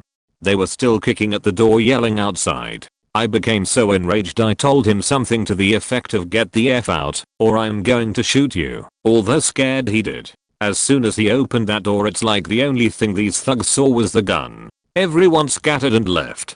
I looked behind me and I never saw my brother-in-law. He abandoned me. Regardless, I feel I was traumatized. I swear I woke up with 2 white hairs the next day. Never waited there again. Yes, the neighbor apologized. He said they were going to kill him and he couldn't have made it to his home. Regardless, I never liked that guy. I was 14, getting home from Lego League, basically robotics for 7th graders. My mom and I walked into our home to find sheets scattered everywhere. I mean, it was just a mess. Both my mom and I freaked, especially her. The guy was in my mom's bedroom, and when he ran out the first reaction was to throw my phone at him, which did nothing. My aim was bad, and he was fast. He had went in through the basement window, so his only way out was the front door. My mom tried to stop him / tactile him, but she has rap, so she didn't do much but stall him. I was still by the front door, pissed as fuck, so I jumped onto him screaming. I screamed at him. He was going to burn in hell for what he did, holding onto his pants. He was struggling to get away from me, and at the time 160-pound girl who was half his size. But I was on his legs, so my mom screamed at me to get off him and feared he'd hurt me, although he was too focused on getting away from me. I should have told her to get the gun in her purse and point it to his head so he couldn't leave before I got off him, because I had a solid hold and he wasn't going anywhere. But I got off instead, just in shock and not thinking properly due to the adrenaline and anger. Cops came, robber stole around $7K and stuff. I didn't want to stay in house at all. I had a hard time sleeping that night. I was so upset and pissed off that they did this to us. I felt so violated. Cops called saying they'd set us up for a lineup, but then never. Dude got away. Still proud of myself for what I did, but mildly disappointed I wasn't more clear-headed to make sure he didn't get away. I told them to go away. Bit of a story, and always amuses me. I have a roommate and a girlfriend at the time. His bedroom is on the main floor, ours is on the second. The door to his room is at the bottom of the stairs that lead to our room. It's the middle of the night, and I'm out cold. My girl starts screaming from downstairs. 117. 117, somebody is trying to break in. I sit up in bed, light sleeper, and have about a second of panic. Do I put on pants? I decide against it, because I don't know what's happening. So I go downstairs buckers naked, and there's a dude who's forced open our front window, and kicked in the screen, one of those rotator hand things to open the window. He's half in the window sideways. I turn on the light, and he blinks at me, and I look at him, and I'm like, what you doing, dude? He responds, I'm coming in. I'm like, nope, you don't live here.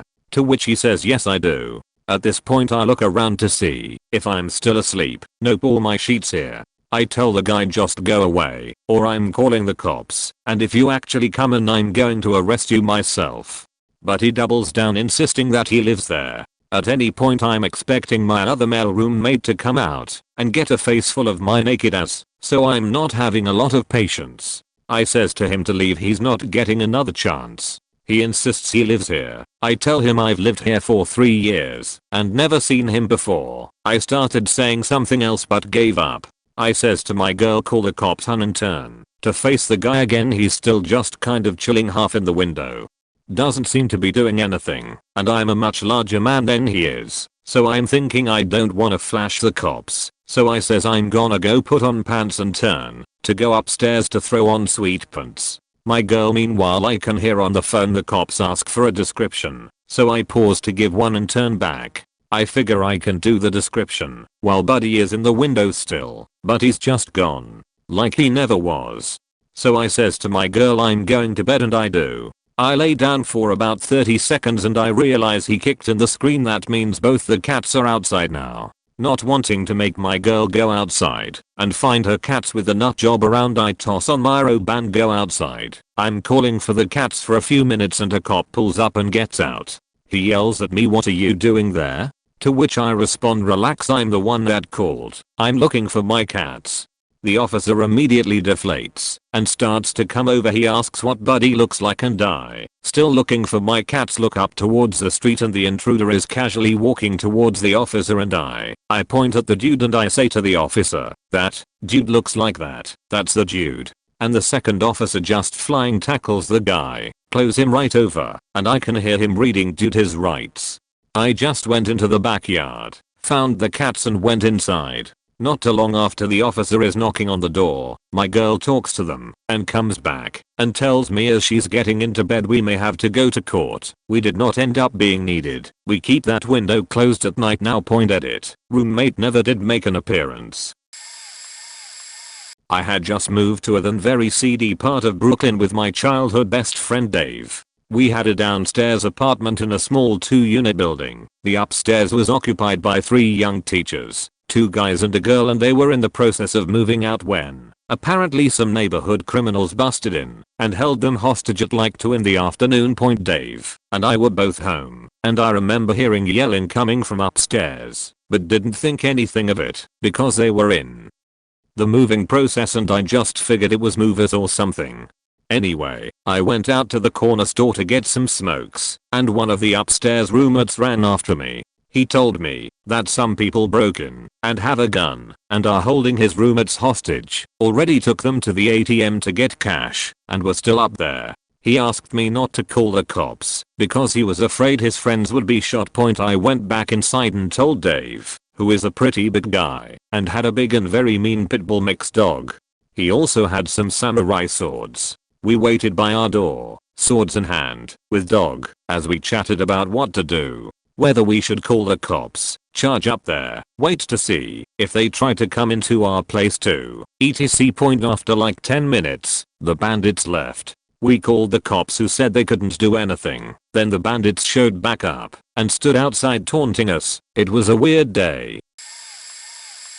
I would like to paint a picture for you. It's 2 AM and you hear a window break in your living room. This is the worst day this could happen, as every single one of your guns was lost in a tragic boating accident this morning. All were lost except for one. You look across your room in dread at your anti-called you rifle. You know what you have to do, but you don't know if you have the strength to do it, both literally and figuratively.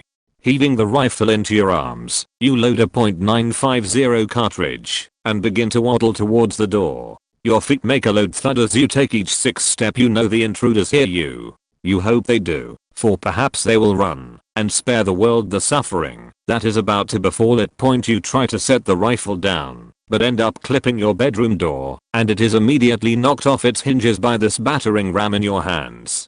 You attempt to round the comes, bonking the muzzle against the door frame and adjacent wall across the hall at least 4 times. To your horror, 2 invaders stand there at the end of the hall with a heavy heart. You raise the rifle to your shoulder while making inhuman grunting noises from the strain of attempting some semblance of a shooting position. The burglars simply store in disbelief, unable to process the situation they are witnessing, as if in a dream. You cannot aim the rifle, as the last time you fired the gun, it turned your $3,000 Leopold into a kaleidoscope. You simply hold it at an angle that appears correct and fire. You are immediately knocked to the floor, as if hit by a semi-truck going 20 miles per hour. The shot connected with one of the criminals, and it erased him from existence. Even the memories of him have been destroyed, and you're wondering why you just shot into an empty hallway. The shot continues to travel through at least 4 houses, a car, and a 10-ton boulder, before lodging itself 20 feet into a nearby hill, never to be seen again. It is at this point you realize you cannot hear. The surviving burglar can't hear either, but he's also on fire from the muzzle blast, and is currently vacating your home. You don't care. Your shoulder is dislocated, and there is a hole in your brand new R500 refrigerator. You're crying now. The police arrive, and, upon seeing the scene, start laughing. You start crying. We don't know who it was, but we suspect someone had found one of our spare keys my parents forgot about. It took forever for my parents to acknowledge that something wasn't right and to change the locks. Nothing was permanently stolen, and no one was hurt, and we don't know why whoever was breaking into our house was breaking in. I was noticing the locks on our outside doors jiggling. I was hearing doors open and shut in the middle of the night. I would wake my dad up, and we'd walk the house and find nothing. My parents eventually started to get mad at me, and I convinced myself I was dreaming it. Then my mom started noticing weird occurrences. Some examples of weird shit that was happening. Food condiment / goods started disappearing, and then would reappear half used in our pantry days later. Books / magazines started disappearing and then reappearing days later. My mom found a large pile of Taco Bell hot sauce on the countertop. Made no sense. None of us ate Taco Bell. We argued about who ate Taco Bell and left hot sauce packets everywhere. One of our clocks was dead, and one day out of the blue we came home to it working again and showing the correct time. We got into a big argument trying to figure out who was lying about fixing the clock. Half-eaten food would be left out, and we'd argue about who left the food out. It was just enough that you would second guess yourself, but not enough to grow increasingly concerned. While all of this was happening, I was still hearing doors open and close in the house, but I didn't want to upset my parents, so I didn't tell them. It eventually stopped for years. I grew up and got a job. One night I got home from work, locked the front door, turned the TV, and made some food. Then I heard the unmistakable sound of someone full sprint running down the stairs, opening the front door, and closing it. I thought it was my sister sneaking out / her boyfriend out, but when nobody came back inside I checked all the rooms. Everyone was asleep. I turned every light on in the house, woke everyone up, and insisted that I was positive someone just ran out of the house. My parents believed me this time and we called the police. Police didn't do anything because there was no sign of forced entry or theft. They changed the locks the next day. Nothing happened after that. We suspect it was our neighbor, and there's a huge story to go along with that, but I won't get into that, and it's all speculation. We can't prove it. Not me, but the family of my father's wife. My father's mill had cancer in that time, so my dad and his wife takes she to her check on hospital. My father's wife tells me that when they arrived to the house something was off. My dad is a police officer, so when he noticed that the main door had a latch, something that was impossible cause my dad's Phil was with still another city and they were the last in the house. Tell them, his wife and Mill, to stay in the car and call 911. He just take a stick that they used for play with their neighbor dogs and waits to the police, or if someone just come out of the house. My father wife said she feels like hours, but was just 20 minutes. There were no sounds inside. He don't hear nothing of voices, steps, or even if someone moved furniture. The police arrived without sound cause they knew someone's still in the house. And then my father tried to open the door again. This time it wasn't blocked. When they entered the jewelry, some pieces of art, of Spain where my dad's fin was or something like that, and all their savings, that they had in a save box, was gone. They maybe weren't rich, but the film worked in a bank many years, and saved much money for his children and grandchildren, and used that money in that moment, just for the doctors and medicine for his wife. So, as you can imagine, that was close $60,000 or more. In my country it's a lot and more in that time. They never found out who did it, but being that the safe box wasn't forced, and they knew where the jewelry was, all thinking was someone close to the family. It's sad, cause Mill were getting worse with the time. First she beat the cancer of her chest, and later found some tumors on her neck. Her life insurance did not cover the expenses, and my father's wife don't find how help them, and, eventually, Mill dies some years ago. They never find their jewelry, or even the art. So, maybe who talked all that stuff, it's just wait that Phil dead so can sell it, I don't know. Sorry if I wrote this bad. I'm trying to learn more English and comment some post-its helping me. This is loosely related point. When I was 18 I lived on a cow farm with my parents. There were cows outside. We also had a dog who was an inside-outside dog. She would go back and forth between our kitchen and the pasture with a doggy door. Country-minded people already know what happened. One night I heard my dog growling in the kitchen. It didn't even sound like her, it was so vicious and primal of a growl. I think oh shit, someone's breaking in through the doggy door. I grabbed my shotgun and run into the kitchen to see my dog growling at the doggy door. Clack clack, I cycle the action and drop a shell to the ground. It was loaded. Oops. It's dark but I can just make out a pair of eyes in the shadow of the countertop. They weren't human though. It was a coyote. It didn't move at all. Just stood there menacingly with just its head poking through the door.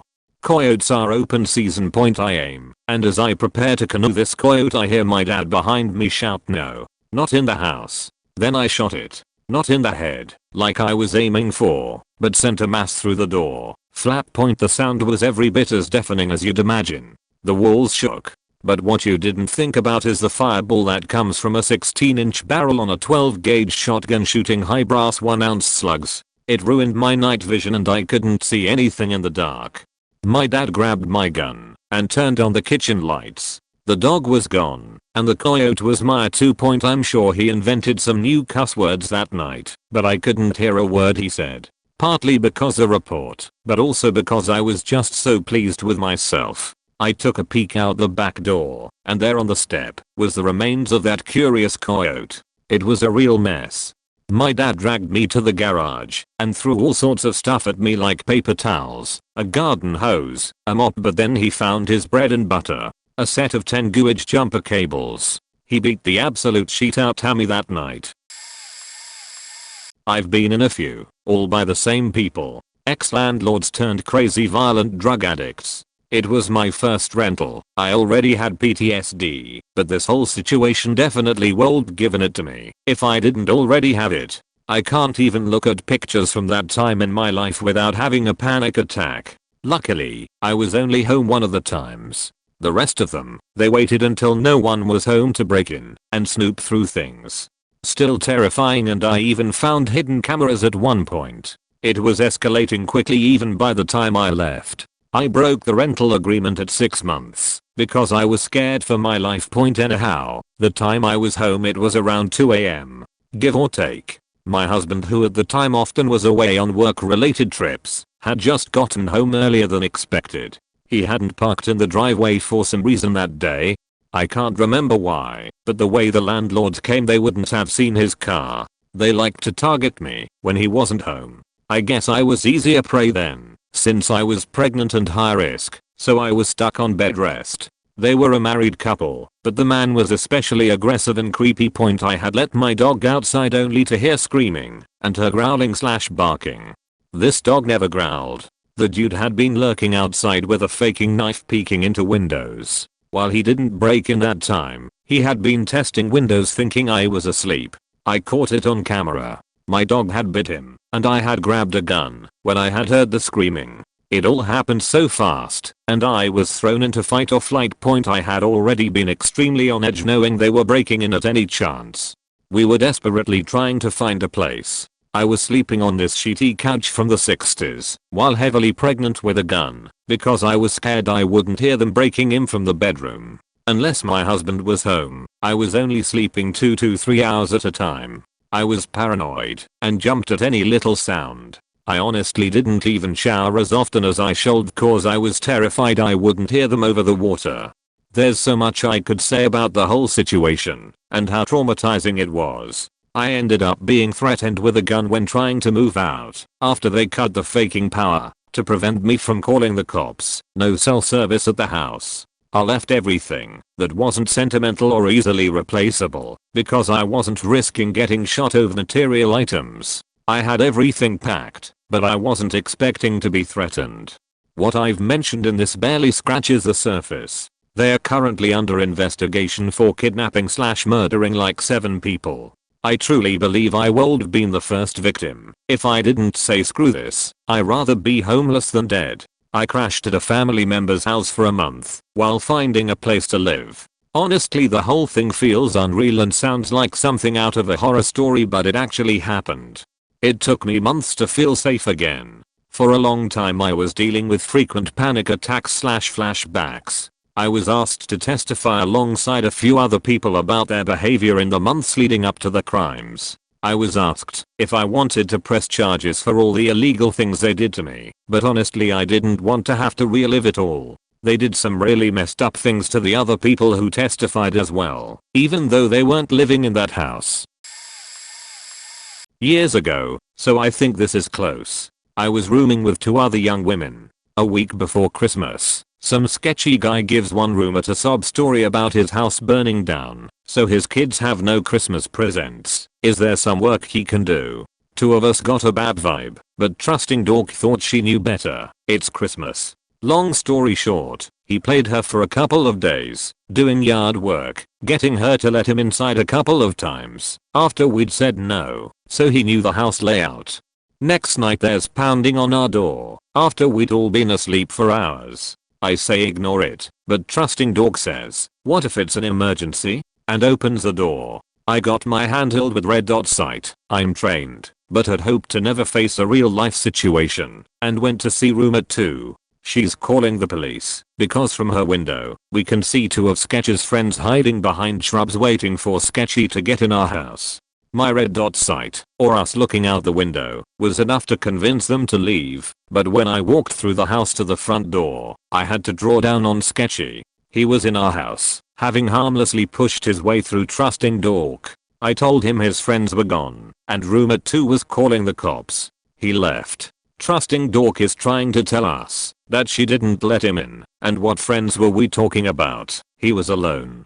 By far, not the scariest worst event here, but I'd had to hold a loaded weapon, safety off, on someone in my own house. I yelled at dork roommate to listen to someone else once in a while. Roommate 2 was even hotter than I was, so dork got no sympathy, except from the police, who couldn't do anything, except take a report, and tell us how lucky we were. I have no proof, but what do you think 3 men wanted at 1 AM, with 3 young women? The police agreed that there was no telling what they could have done in the many hours until we were missed at work.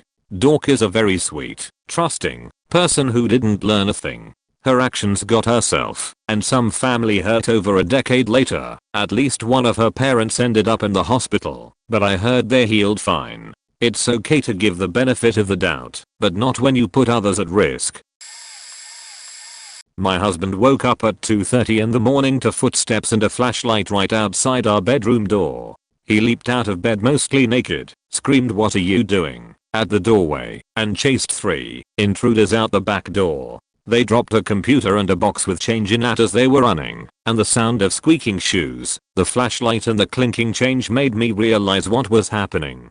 I was very confused and disoriented. Husband apparently chased them over the fence. Very brave and all, but I dread to think how it might have gone wrong. He came inside again, chest heaving, and we flung on all the lights and called the police. The police arrived and took pictures. It was still pitch dark outside, completely bright inside, and flashing police lights. Very surreal. My cat didn't forgive my husband for ages. He apparently woke him deep asleep on his lap. We found him a day later hidden behind the coffee machine. A few weeks later a car rammed into the retaining wall to our patio. We noped out of that neighborhood as soon as our real estate agent would let us.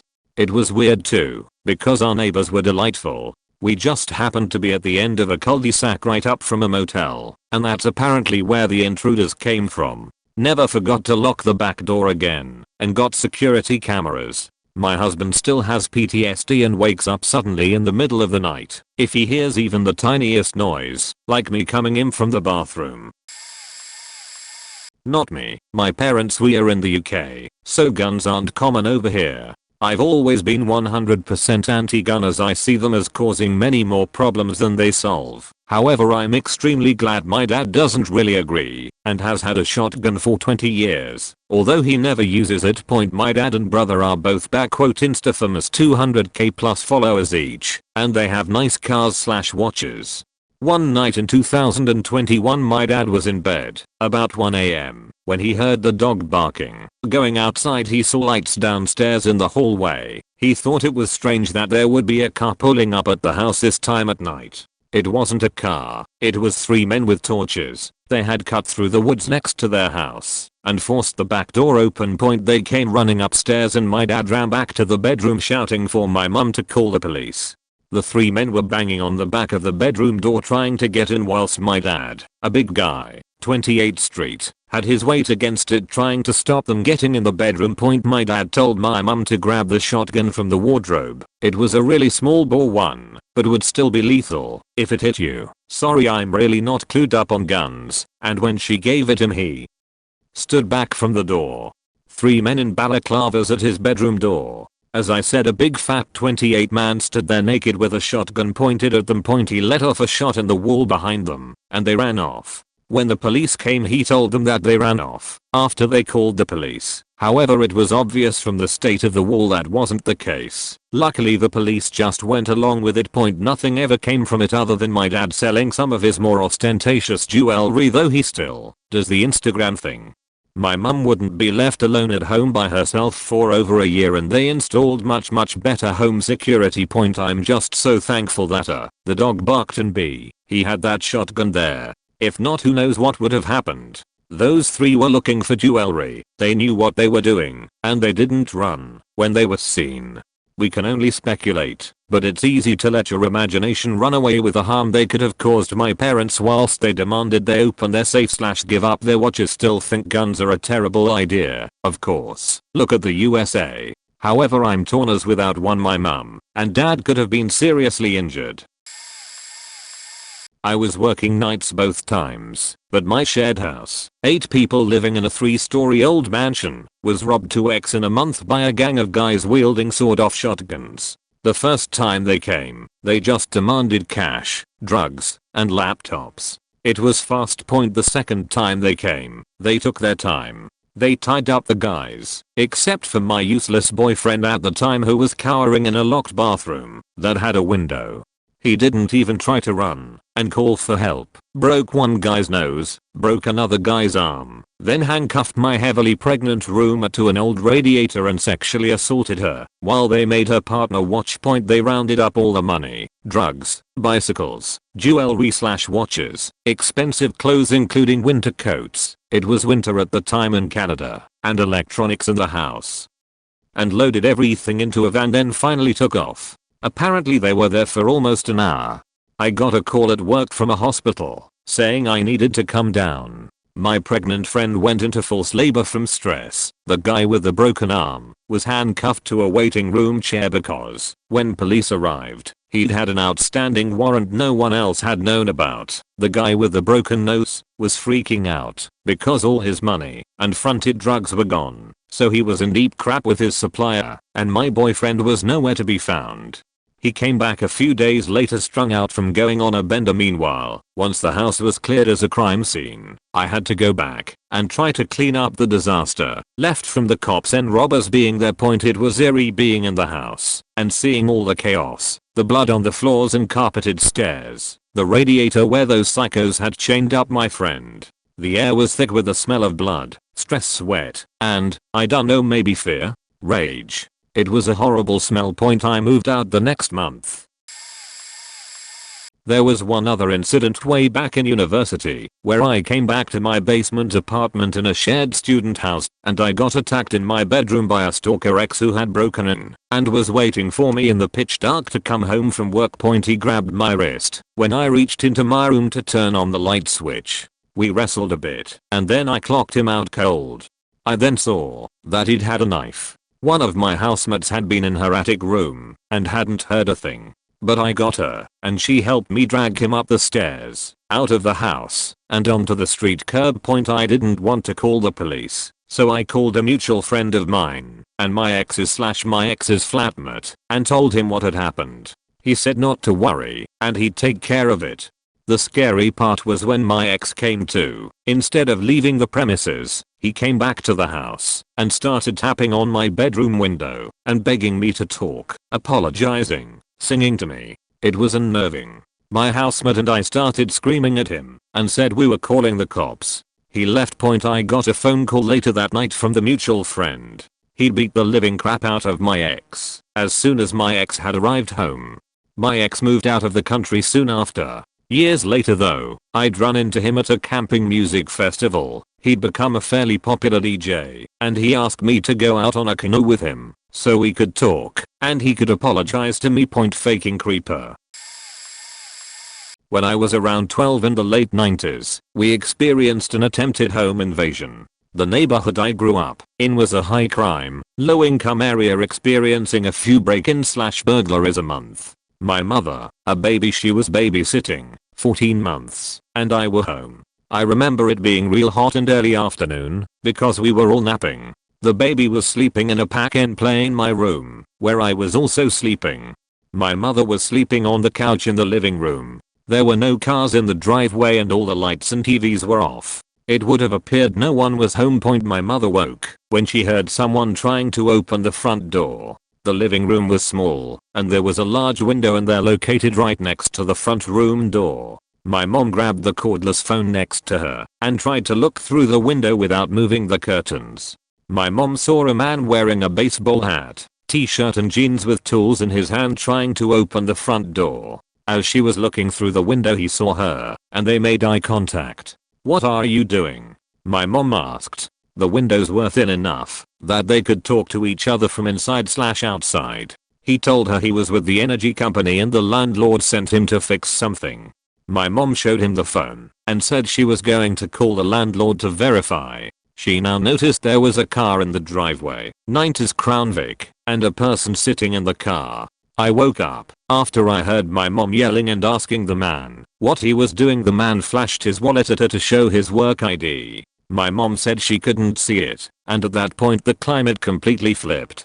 He walked from the porch across the dirt patch under the huge living room window and was facing my mother directly. He started commanding her to put the faking phone down and let him in the house. He motioned to the man in the car. The man from the car approached the side door. The man at the front door started banging on the living room window, hitting the door and sides of the house. He was able to climb on the ledge of the window and stand there looking at the whole house and my mom, yelling at her to put the phone down. The man on the side of the house started trying to get in the side door. He was breaking small windows on the sides of the house trying to find a way in. Both men were swearing and screaming at my mom to let them in. She managed to call the police while the men were there. Somehow the baby didn't wake up this entire time. As I stayed with him in the spare bedroom, scared as shit, the whole interaction probably lasted a few minutes, but felt like hours in those moments, especially when things went sour. During the height of the interaction, my mom said a station wagon was driving very slowly down the street and pulled into the driveway of the people next door.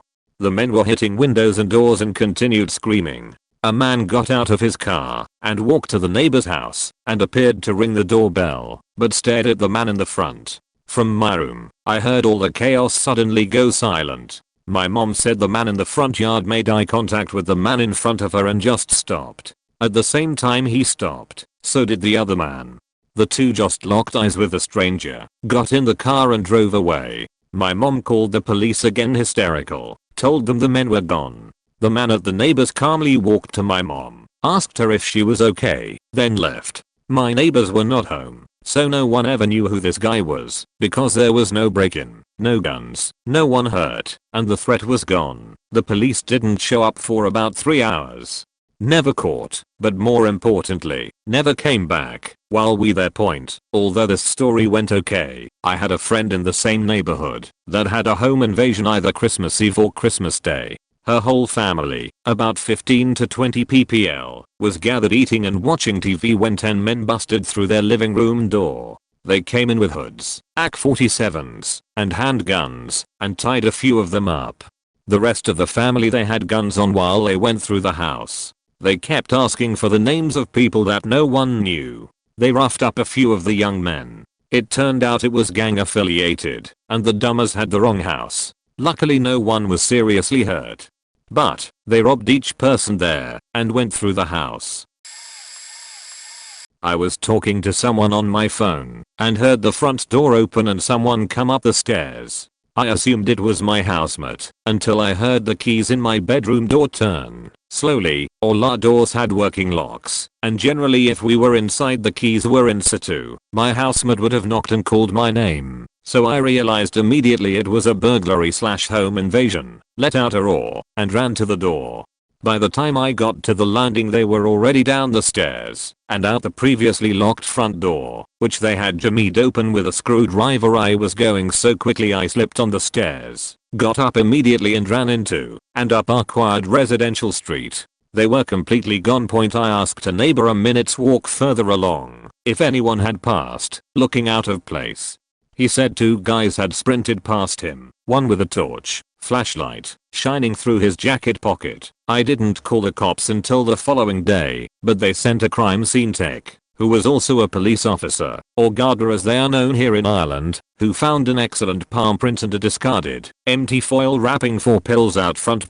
I heard nothing more about it. He was confident they would get them, but it would just be another charge added to what was probably a long list.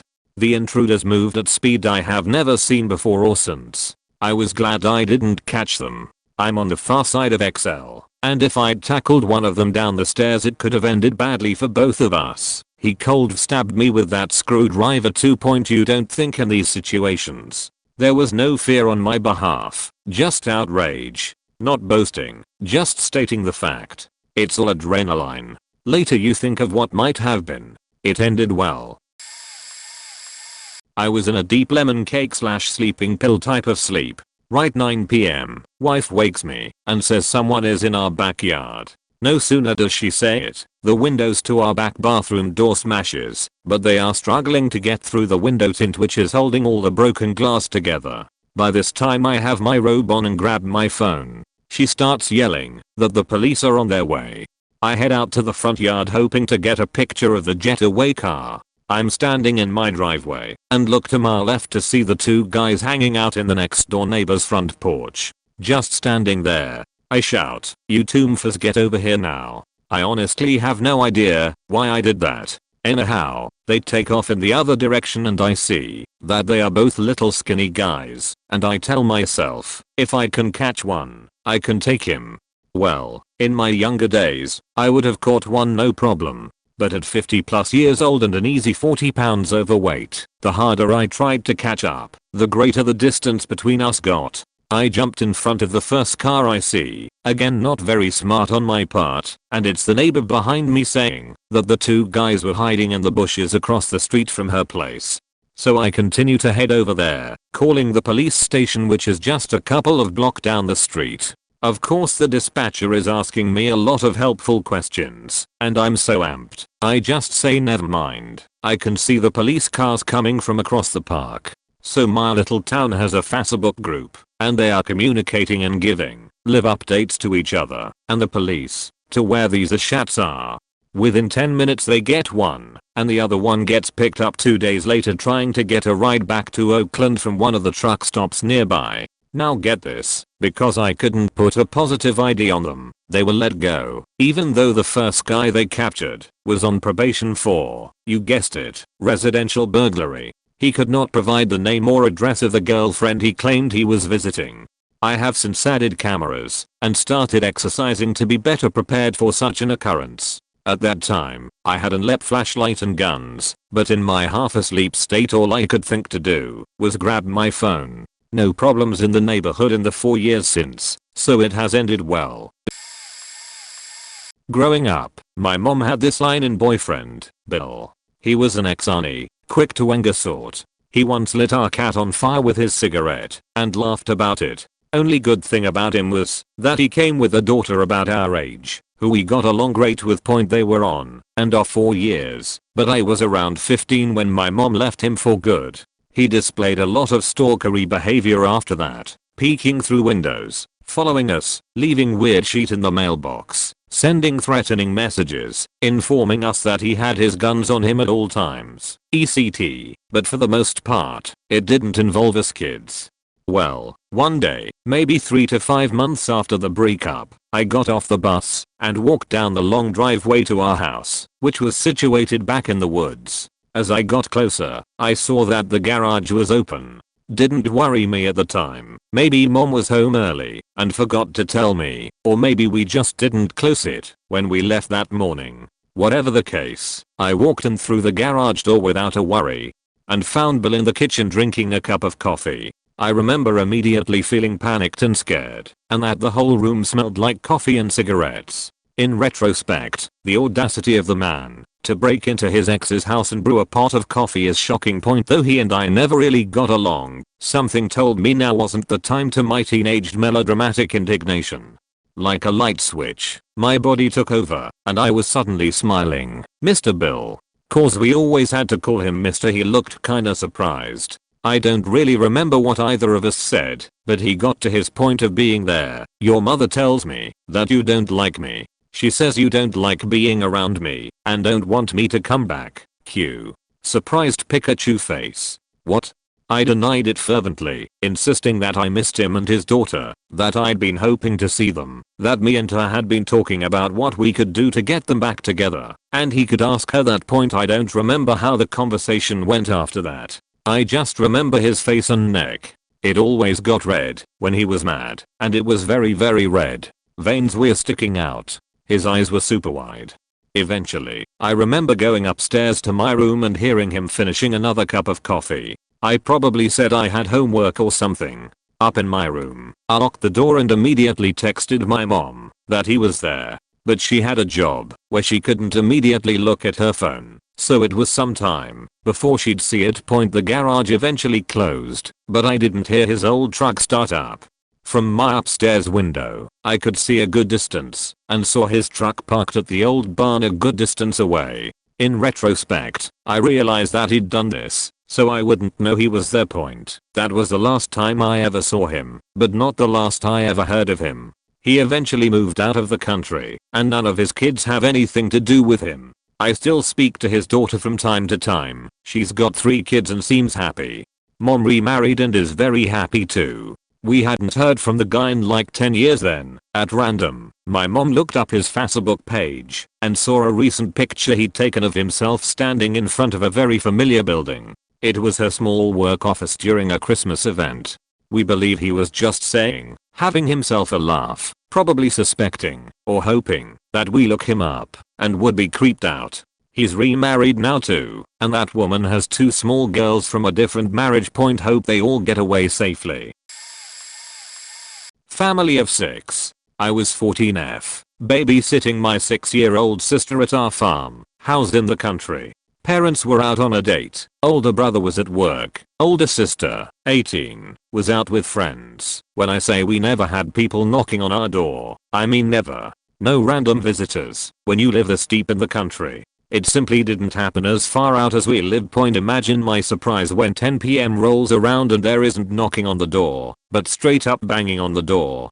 I look outside to see if I recognize the car, and there is no car. At this point I'm assuming a dangerous hitchhiker or crazy meth head neighbor is trying to break in.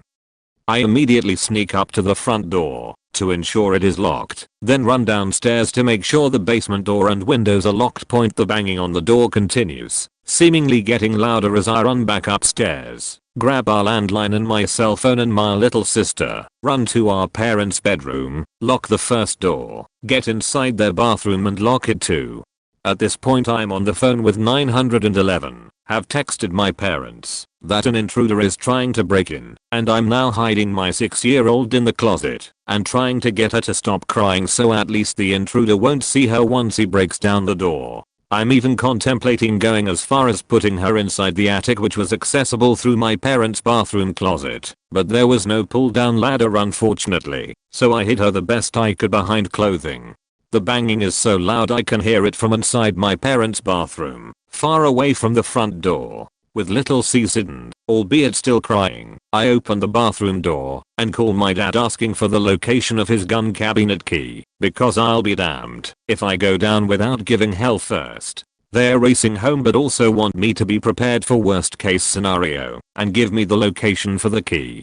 As I'm locating the gun cabinet key, I hear police sirens and am filled with immense relief. I leave my little C's hidden and sneak across the hall to look out her bedroom window, and I do in fact see the cop car. The banging has stopped, and now there is a gentle knock followed by the police officer introducing himself. I get my little sister and open the front door, and am immediately filled with equal parts rage and relief. My idiot, clueless older sister is standing there shocked and angry, and has the audacity to say, "Why didn't you open the door? I have to pee so bad." Parents are pulling in around this time as well, ended their date early of course and rushed home. I'm fuming at this point, and said something to the effect of, "You idiot. Why didn't you I don't know, text me, use your key, announce yourself. Also where is your car?" Obviously I had no indication that it was you trying to get in. We thought we were going to be murdered, you beach. She claims she was saying "it's me, open up" while pounding on the door. However, with how much noise she was making we couldn't hear that obviously. My very religious parents heard me use that word for the first time and didn't bat an eye. They instead let her have it, verbally of course. They praised how I handled the situation. Even the cop did as well. To this day, my sister is basically estranged from the family sadly, and continues to make poor, illogical choices. Yet I miss her, pray for her, and hope for the best. Thanks for the opportunity to share this post. Reddit family, feels good to vent about this incident as it has traumatized me for years. To this day you won't find an unlocked door or window in our home, and we have top-notch security systems and dogs. Side note, in case you're curious, she left her house key and phone at home on accident, drove in her car to meet up with friends, but then it died on her way home, so they left the car and her friend dropped her off. Roughly a year ago I woke up to 3 men opening my bedroom door and casually walking in at 4 AM. I was so confused, my brain desperately trying to find reasons for someone being in my house. They immediately bound my arms behind my back with cable ties, zip ties, and demanded I give them the cash in the safe. I didn't have a safe for cash, but they were adamant. They eventually found a safe that I was unaware of, proceeding to the most terrifying 2 minutes of my life, trying to convince them that I didn't know about the safe. I became oddly calm, accepting that this is the end, even though my entire body was trembling.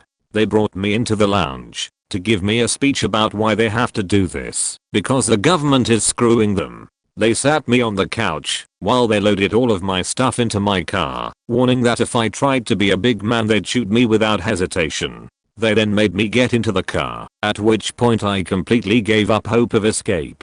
It turns out they just needed me to open the security gate of the apartment complex, after which they kicked me out of the car and drove off.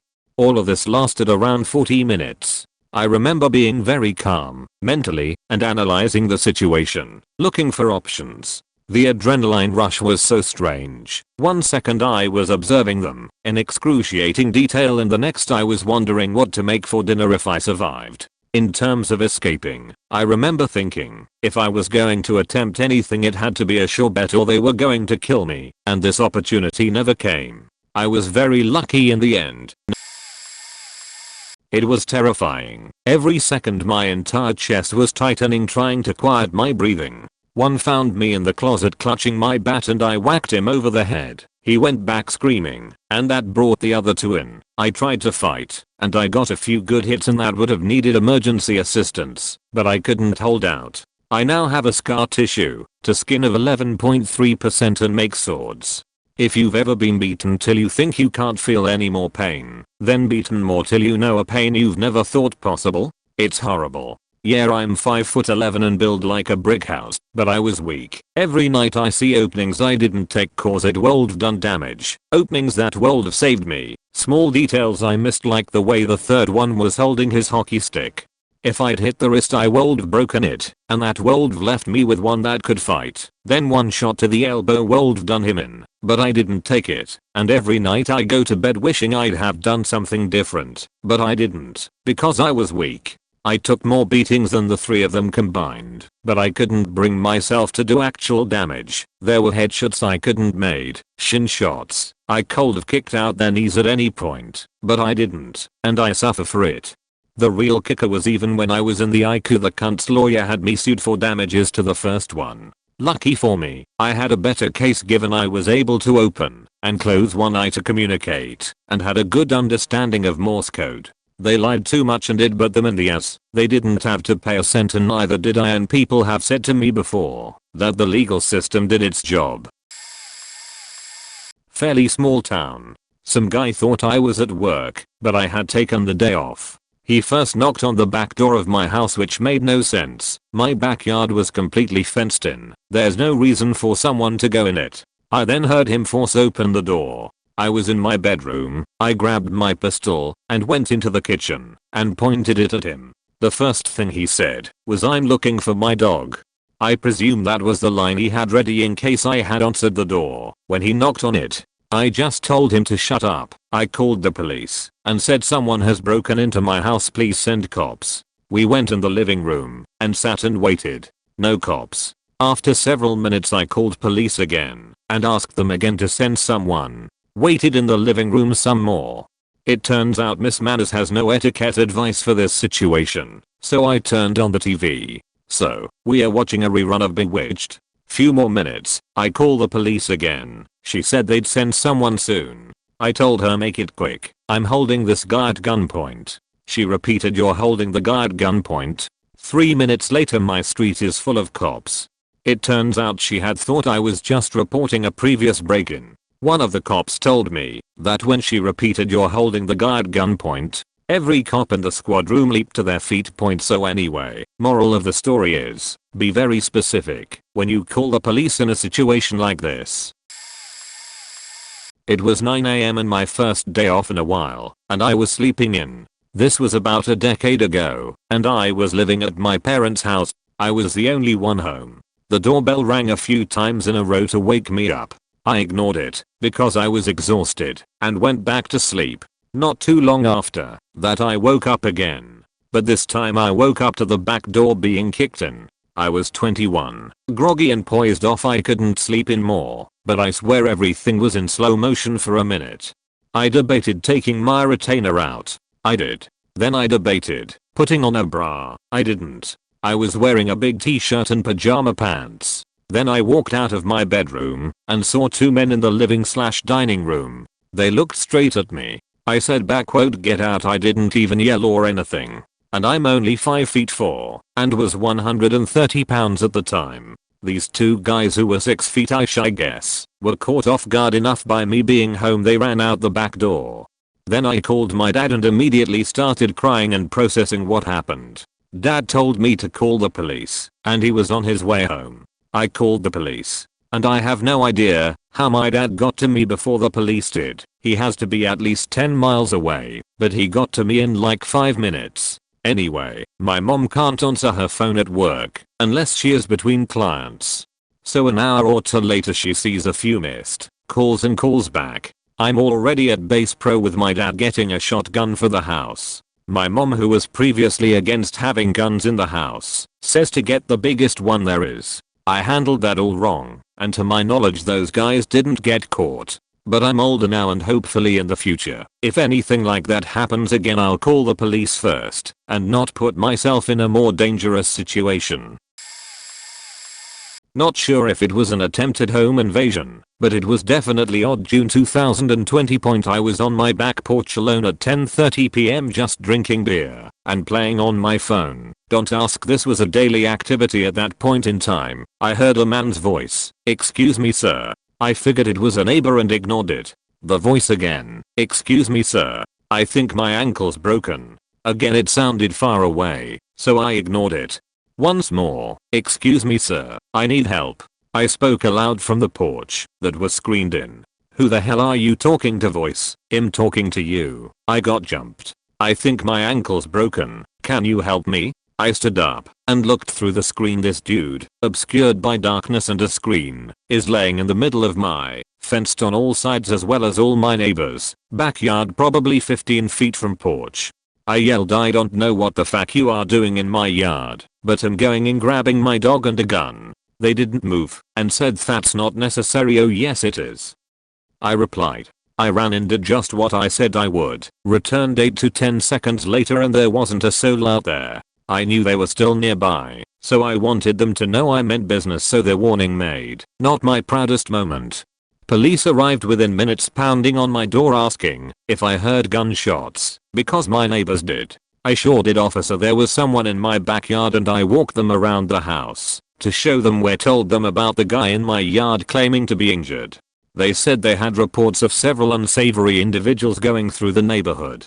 Not sure if that was the same, but it probably was. Had I been dumb enough to walk out into my yard, I don't know what would have happened. There could have easily been more people in my yard that I couldn't see. Point. If anyone would like to speculate, I'm all ears. I like to think of myself as the luckiest unlucky person I have ever known. Lol. I had the misfortune of being robbed both at work in the store, when I was working as a manager at Pizza Hut, and at home, while I was in my bedroom. In the span of 6 months. I was, I think, 19, 20. I got robbed at home first. At the time, I was living with my oldest sister, and she had a blue heeler.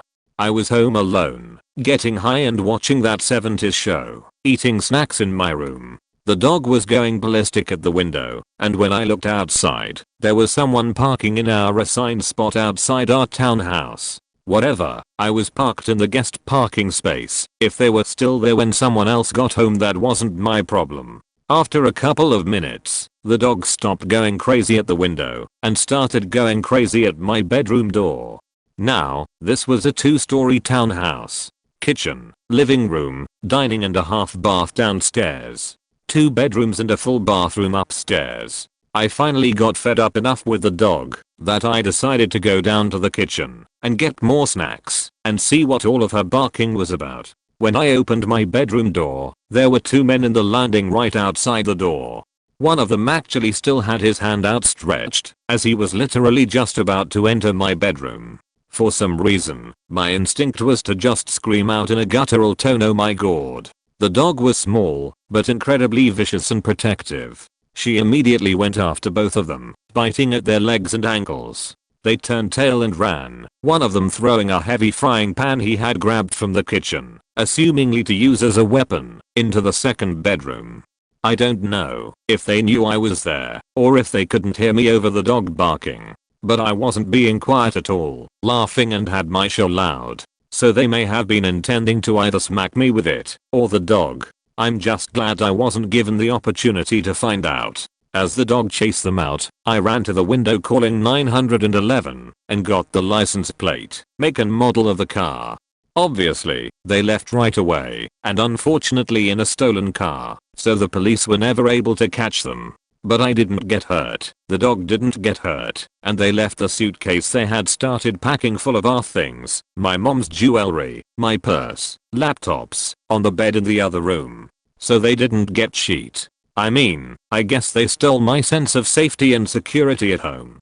Jimmied the back door open with a screwdriver. I was incredibly happy to move out of that place and out of the area, although I still get nervous sometimes even now in my new place when I hear noises at night or when I'm alone in the house. When I was robbed at work, I was also incredibly lucky and unlucky. I wasn't supposed to even be there, but the other manager wasn't feeling well and asked me if I could come in at 9 PM for the last few hours the store was open. I came in, opened the safe, and took out all the money. To do a count as was a standard when doing a shift change. I got distracted, helping drivers and make table. I sent the server home a little bit early, as she had finished all of her work and no one was dining in any longer. I was helping a couple order some food when closing time came around, so I wasn't able to lock the door. Someone else came in and got in line behind them, and I didn't ask them to leave, because despite the fact that we were technically supposed to be closed, I was still helping the other people and I figured it wouldn't hurt to help one more carry-out customer. We were still open for delivery for another hour anyways. I asked for his phone number. He didn't want to give it to me. So I just put in a random phone number. Not unusual. Asked for his name and he gave me something generic. Started his order. He asked for a large pizza with jalapenos on it. Then, he pointed a gun at me and told me to open the register and give him all of the money inside. I told him I could open the register, but as my server had already gone home, there was no money in the register. He told me to open it anyways, which I did. It was empty. He instructed me to do the same with the other register, which I did. Also empty. Then he told me to take him into the back and open the safe. I told him we had a time delay safe, which we did. What he didn't know was that I had already opened it because I had to do a shift change and had gotten distracted, so all the money in the store, over $1,000, was just sitting on the table next to the register in the back. I didn't care about the money, but it is worth mentioning that it was in fact out, and it was literally all of the money in the store. Very unique situation, as I had just come in to cover another manager. We couldn't even unlock the safe after 9 PM with a key, so it was really unfortunate that I just happened to come in so late to cover for the other manager and had to open the safe right before 9 o'clock when it locks for the night so that I could do the count and the shift change. Anyways, I told the guy that if he wanted to come into the back of the store, he had to leave the gun. He could have whatever he wanted, but I was not willing to put the safety of my employees at risk. There were multiple insiders and drivers just through the swinging door to the back of the store, and at that point, no one but me and the robber even knew that we were being robbed. He told me he wasn't going to put the gun down and to take him into the back. I said no. Many people think this was stupid, but I was the manager and this was just how I handled the situation. The lives of my employees were my responsibility and top priority. May have been dangerous, but I'm proud of my reaction and how I handled the situation. Once he realized that I was serious and wasn't going to take him into the back with a weapon, he decided that running was his best option. As soon as he was out the side door, which always automatically locked to the outside, I ran and locked the front door while dialing 911. I told the couple in the lobby, who were sitting waiting for their carry-out order, to come with me into the back because we had just had an attempted robbery and I didn't want them sitting in front of the full glass storefront when the robber could come back at any point with his gun. So they came to the back. I called my manager and the assistant manager. The cops came, took my statement, and we actually had the encounter on video as well. That time, they were able to catch the guy. He lived in the welfare housing right behind the store, not super smart staying so close to home. I was getting mail for over 2 years about his trial, as I was involved. Pretty sure he pled out doing some mental health program or something. So, like I said, very unlucky, but somehow still lucky. No one got anything from me ever, and I wasn't harmed. At least, physically, that is. Both robberies in the span of 6 months. Pretty shortly after my grandpa died of lung cancer. Not a good point in my life. My roommate had come in late / drunk and passed out, awoke to knock at back door, and opened it without thinking. 3 guys with guns burst through, held him at gunpoint, and demanded all his shit. I'm waking up to this commotion, and just as I'm about to open my door to see what the fuck is going on at 4 AM, one of them is on me with a gun, pushed into my ribs and proceeds to strip me of my sheet. Fortunately, I was able to not let the corksucker get everything I had, but they did get all our phones and a significant amount of cash and drugs. Then they left.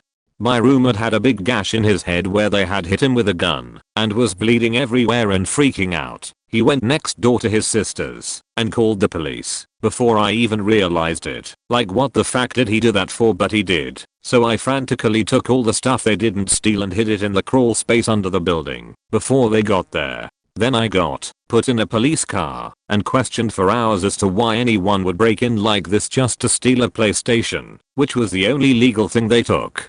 This happened well over 15 years ago in a major city, so there was no follow-up investigation or anything, and the police had plenty of other stuff to worry about, but I was sweating it for weeks afterwards in case they looked into anything further. All this happened because we had let this sheetbag stay with us for months while he was homeless. He abused our generosity and kindness the entire time till it reached the point where we had to ask him to leave.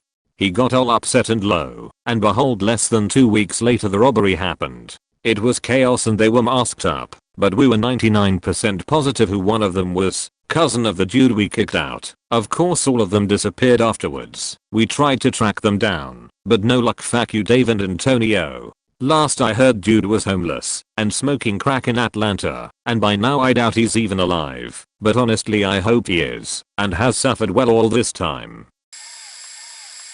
My brother was, not me point, because my brother is a night owl. He was asleep when 4 guys broke in and only woke up when they'd come upstairs and disturbed the bamboo beads in front of his door. When he opened the door thinking they were one of our cats, they jumped him and beat the shit out of him. He was too drowsy to fight back or do anything point. While he was tied up and left on the bed, the guys ransacked his room and the rest of the house. He got loose when they were on their way out, but one of them had come back in trying to get into a safe in my parents' room. My brother came upon him. The guy forced him back upstairs, threatening him with a crowbar, and he got tied up again, this time much more tightly. My brother managed to get to his phone, called my parents and 911, and got something in reach to cut himself loose. I was at school and my parents were at work when this happened. All of us were in shock for a long while. The investigation stalled because literally the next month, a national news-making murder diverted all of our small town's police department toward investigating that. It took 2 years to arrest all 4, who all pled guilty. 2 are still serving their sentences. 1 who took part only in the theft and not the assault is free with a heroin addiction, and the 4th guy was both the ringleader and the youngest of the group. He got sentenced as a juvenile offender and got out early. He's committed several similar crimes since and is currently serving 3 years for an assault. My brother still has PTSD and trouble making friends. 2 of them, including the ringleader, had been his friends. Flatting with a friend of mine, we had different sleep/work schedules, so it wasn't uncommon for me to hear him up and about at night. Usually there was always one of us awake, so we hardly locked up our back door. You had to walk down our driveway and through our back gate to get around there anyway. So I get woken up at like 2 AM by my flatmate saying, "Hey man, wake up, we've been robbed."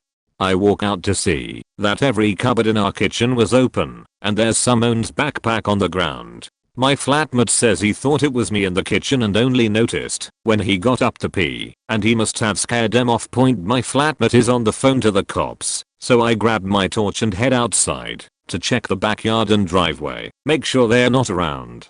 I come back in and figure I should also check out the bathroom and spare room. My flatmate had a shop and used a spare room for storage, so I open the door and immediately notice there's a tweaker chick attempting to hide in the corner. Hilariously, she holds her finder to her lips as if to beckon me to be quiet. So I shut the door on her. The window was boarded up. She wasn't going anywhere.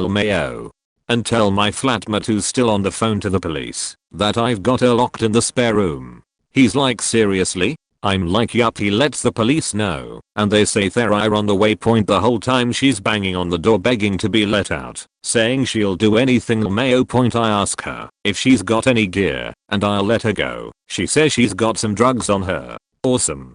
The police arrive and they know exactly who it is before they even see her. I say she's got drugs on her. They say yeah, we know exactly who she is. Unfortunately the cops knew this girl by name, which made the whole thing a little sad. Apparently the poor thing was heavily addicted and went from prison to rehab to prison again, and the police were literally just waiting to hear where she dropped next to throw her away again.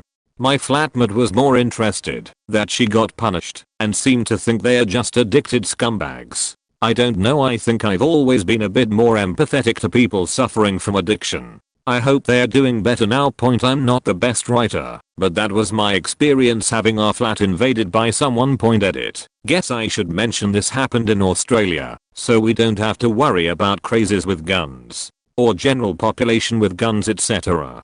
Guns weren't a thought. I had some dude break in the middle of the night while I was in college. Legit the first month owning an apartment. By break in I mean walk his as right on in cause my roommates were high and left the door unlocked. My room is closest to the door, and for a side note I'm a musician and have a lot of audio gear. Something wakes me up and I see this huge figure messing with one of my mics trying to get it off the mic stand.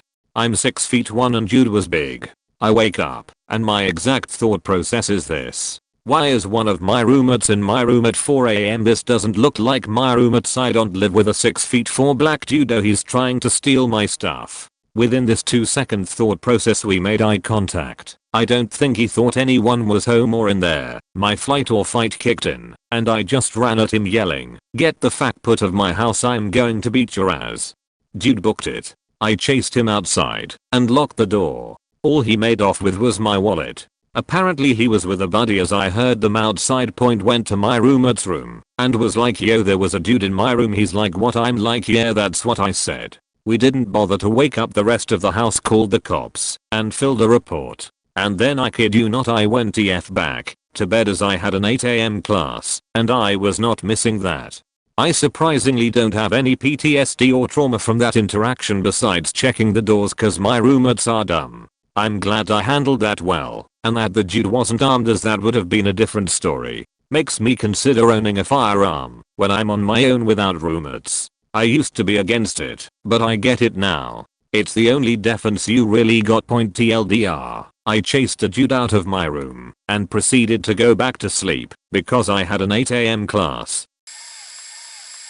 I was sleeping with my girlfriend at the time in my room in a shared flat. I wake up to pee in the middle of the night while my girlfriend asleep next to me. At this point, I'll mention that it was a tiny 2-bed flat with a small hall and corridor connecting all the rooms, brooms, kitchen, bathroom. I walk towards the bathroom, all good, pitch black, quiet, and my flatmate asleep as well. The moment I leave the bathroom I remember I heard sounds that made it crystal clear that someone is in the kitchen. I freeze on that thought for a second and then run back to my room, close the door, and wait right behind it. Before having any time to think, I hear steps coming towards the door, adrenaline through the roof. I start panicking, but making tens of thoughts a second trying to find a good scenario. I can't find any. My only plan from that point onwards is to hold that door. I grab the handle with all my strength and wait. I start feeling increasing pressure from the other side on the handle, and now I'm freaking out. Out of sheer panic, I start shouting my flatmate's name, hoping he will wake up and maybe scare the MF off. After probably a few seconds, that felt an eternity, while still fighting for the handle, my flatmate wakes up, realizes something is off, and hear him charging towards my room shouting as well. Now they are both outside of my room, but he stops shouting, and I hear nothing. I'm so confused. After a few seconds, I let the handle that I was holding with my life. The door opens, and I see my flatmate and my girlfriend. Relief and embarrassment are the feelings I need for closure, but because of adrenaline, I could not feel anything. I remember saying nothing and going back to bed, leaving both of them very confused. So what happened was, my girlfriend woke up and followed me to get some water, which I missed completely, and from that point onwards, in my brain, she is registered as sleeping in my room, so the person in the kitchen is an intruder. I'll tell my friend's story because it's so wild. One night there's a knock pretty late, like 3 AM. He looks out the peephole and sees a black dude in a hoodie and assumes it's our friend Jay. It wasn't unusual for any of us to show up late, but not quite that late. But he groggily opened the dude and this dude just rushes past him into the house. He snaps awake and is like, "Oh shit, that's not Jay." So he runs upstairs to get a faking ninja sword while yelling at the roommate to wake up and call the cops. So he runs back downstairs and this dude is not in the kitchen with the garbage disposal on and at the sink. He marches the dude at sword point to sit down on the couch, at which point it becomes obvious the dude is on something. He asks if my friend called the cops, and when told yes said, "Oh man, why'd you do that?" All bummed out. Then he asked if his mom was outside and finally if he could get a light. That request was denied. Then the cops come into this scene and the dude tries to run. My buddy cloths lined him while the cops are shouting to drop the weapon. They finally get the guy down and he's holding something and won't drop it, so the cop bashed his hand with a billy club until he drops it. He holds up a little crack pipe and this dude is asking if he can just get one more hit before he goes to jail. That request is also denied. A week or so later my buddy walks outside and the cops are a few doors down and the one hits the other and says that's the dude. That's the dude with the sword. Insanely scary, overwhelming, and completely uncontrollable. Had to just let what happened happen. Still could have been killed or more seriously hurt. I caught an ass beating to start it out. Went from dead sleeping to lifted up out of bed, thrown in a corner and beat. And absolute worst part was being unable to stop anything from happening to my girl without probably losing my life, or beat within an inch of it, should it have come to that. Thankfully it didn't. They were looking for drugs they believed our roommates had, and any other ways to profit. Phones, laptops, music equipment owned by another roommate, etc. We complied as best we could, called police after they left as no one was able to while they were still there. Police showed up, took a really unacceptable report, kept either not understanding or confusing the events of the situation. Granted, I was pretty out of it, not only from adrenaline, but from a nasty head injury as well. And refused to clarify or change parts I felt were important that they got wrong, like they thought the part where they were beating me took place in the living room downstairs, when I was clear it happened upstairs in my room. Among other things, what I did, stopped relying on police to be a first responder in a life and death situation. I support police in most things they do, outliers obviously aside. But I, and you, in your own situation should it ever happen, am my only first responder now. I moved states, completely unrelated, and immediately went about obtaining my license to carry, spend, at minimum, a day every 2 weeks, prefer once a week as much as possible, but it gets insanely expensive between range time and ammunition, going to the range for training, experience, and most importantly a second nature like muscle memory. You will not be able to think, just react, so it's important to gain proficiency and build good habits. I acquired a self-defense insurance policy. This isn't an ad, so if you'd like to know more contact me directly. I carry everywhere I go, that I'm legally able of course, as a tool is not helpful when left in your toolbox at home. And you need it at work, or broken down on the side of the road. I have since been in a few situations, and as long as you took the time to make plans for situations, become proficient and use any of the multitude of resources that help prepare you for these types of situations and how to handle them. First and foremost thing you will learn is to keep a level head and always do everything to avoid the situation in the first place. The firearm almost never has to play a part at all. Just the training.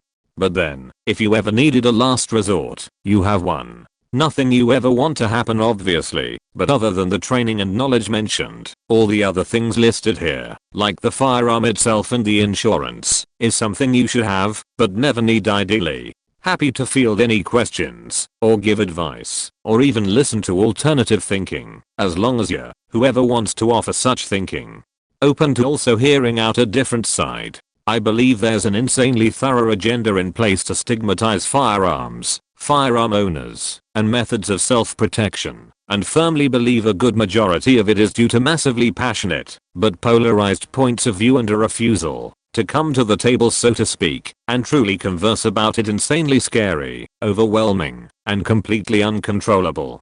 Had to just let what happened happen. Still could have been killed or more seriously hurt. I caught an ass beating to start it out. Went from dead sleeping to lifted up out of bed, thrown in a corner and beat. And absolute worst part was being unable to stop anything from happening to my girl without probably losing my life, or beat within an inch of it, should it have come to that.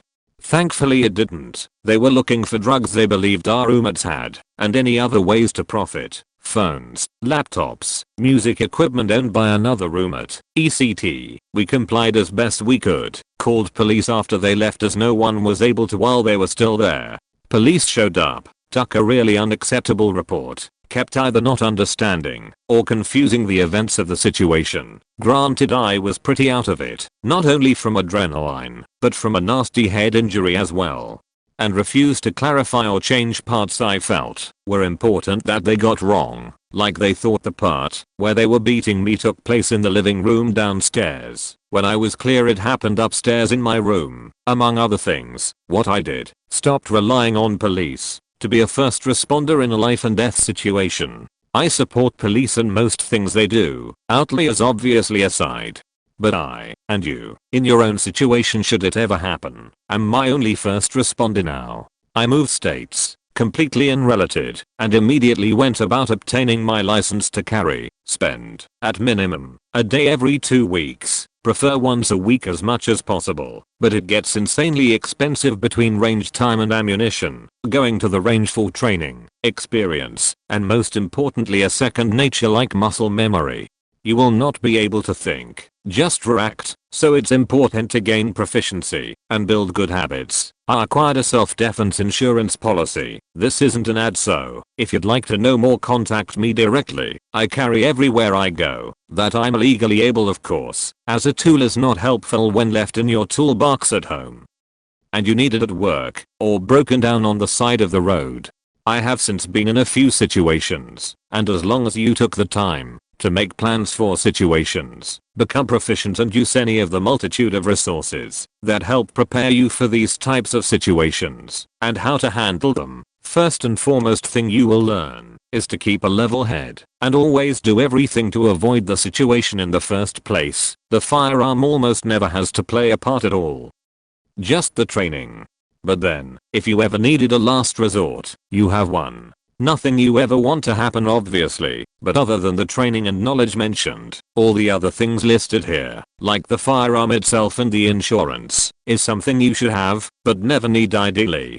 Happy to field any questions, or give advice, or even listen to alternative thinking, as long as you're, whoever wants to offer such thinking, open to also hearing out a different side. I believe there's an insanely thorough agenda in place to stigmatize firearms, firearm owners, and methods of self-protection, and firmly believe a good majority of it is due to massively passionate, but polarized points of view and a refusal to come to the table so to speak, and truly converse about it.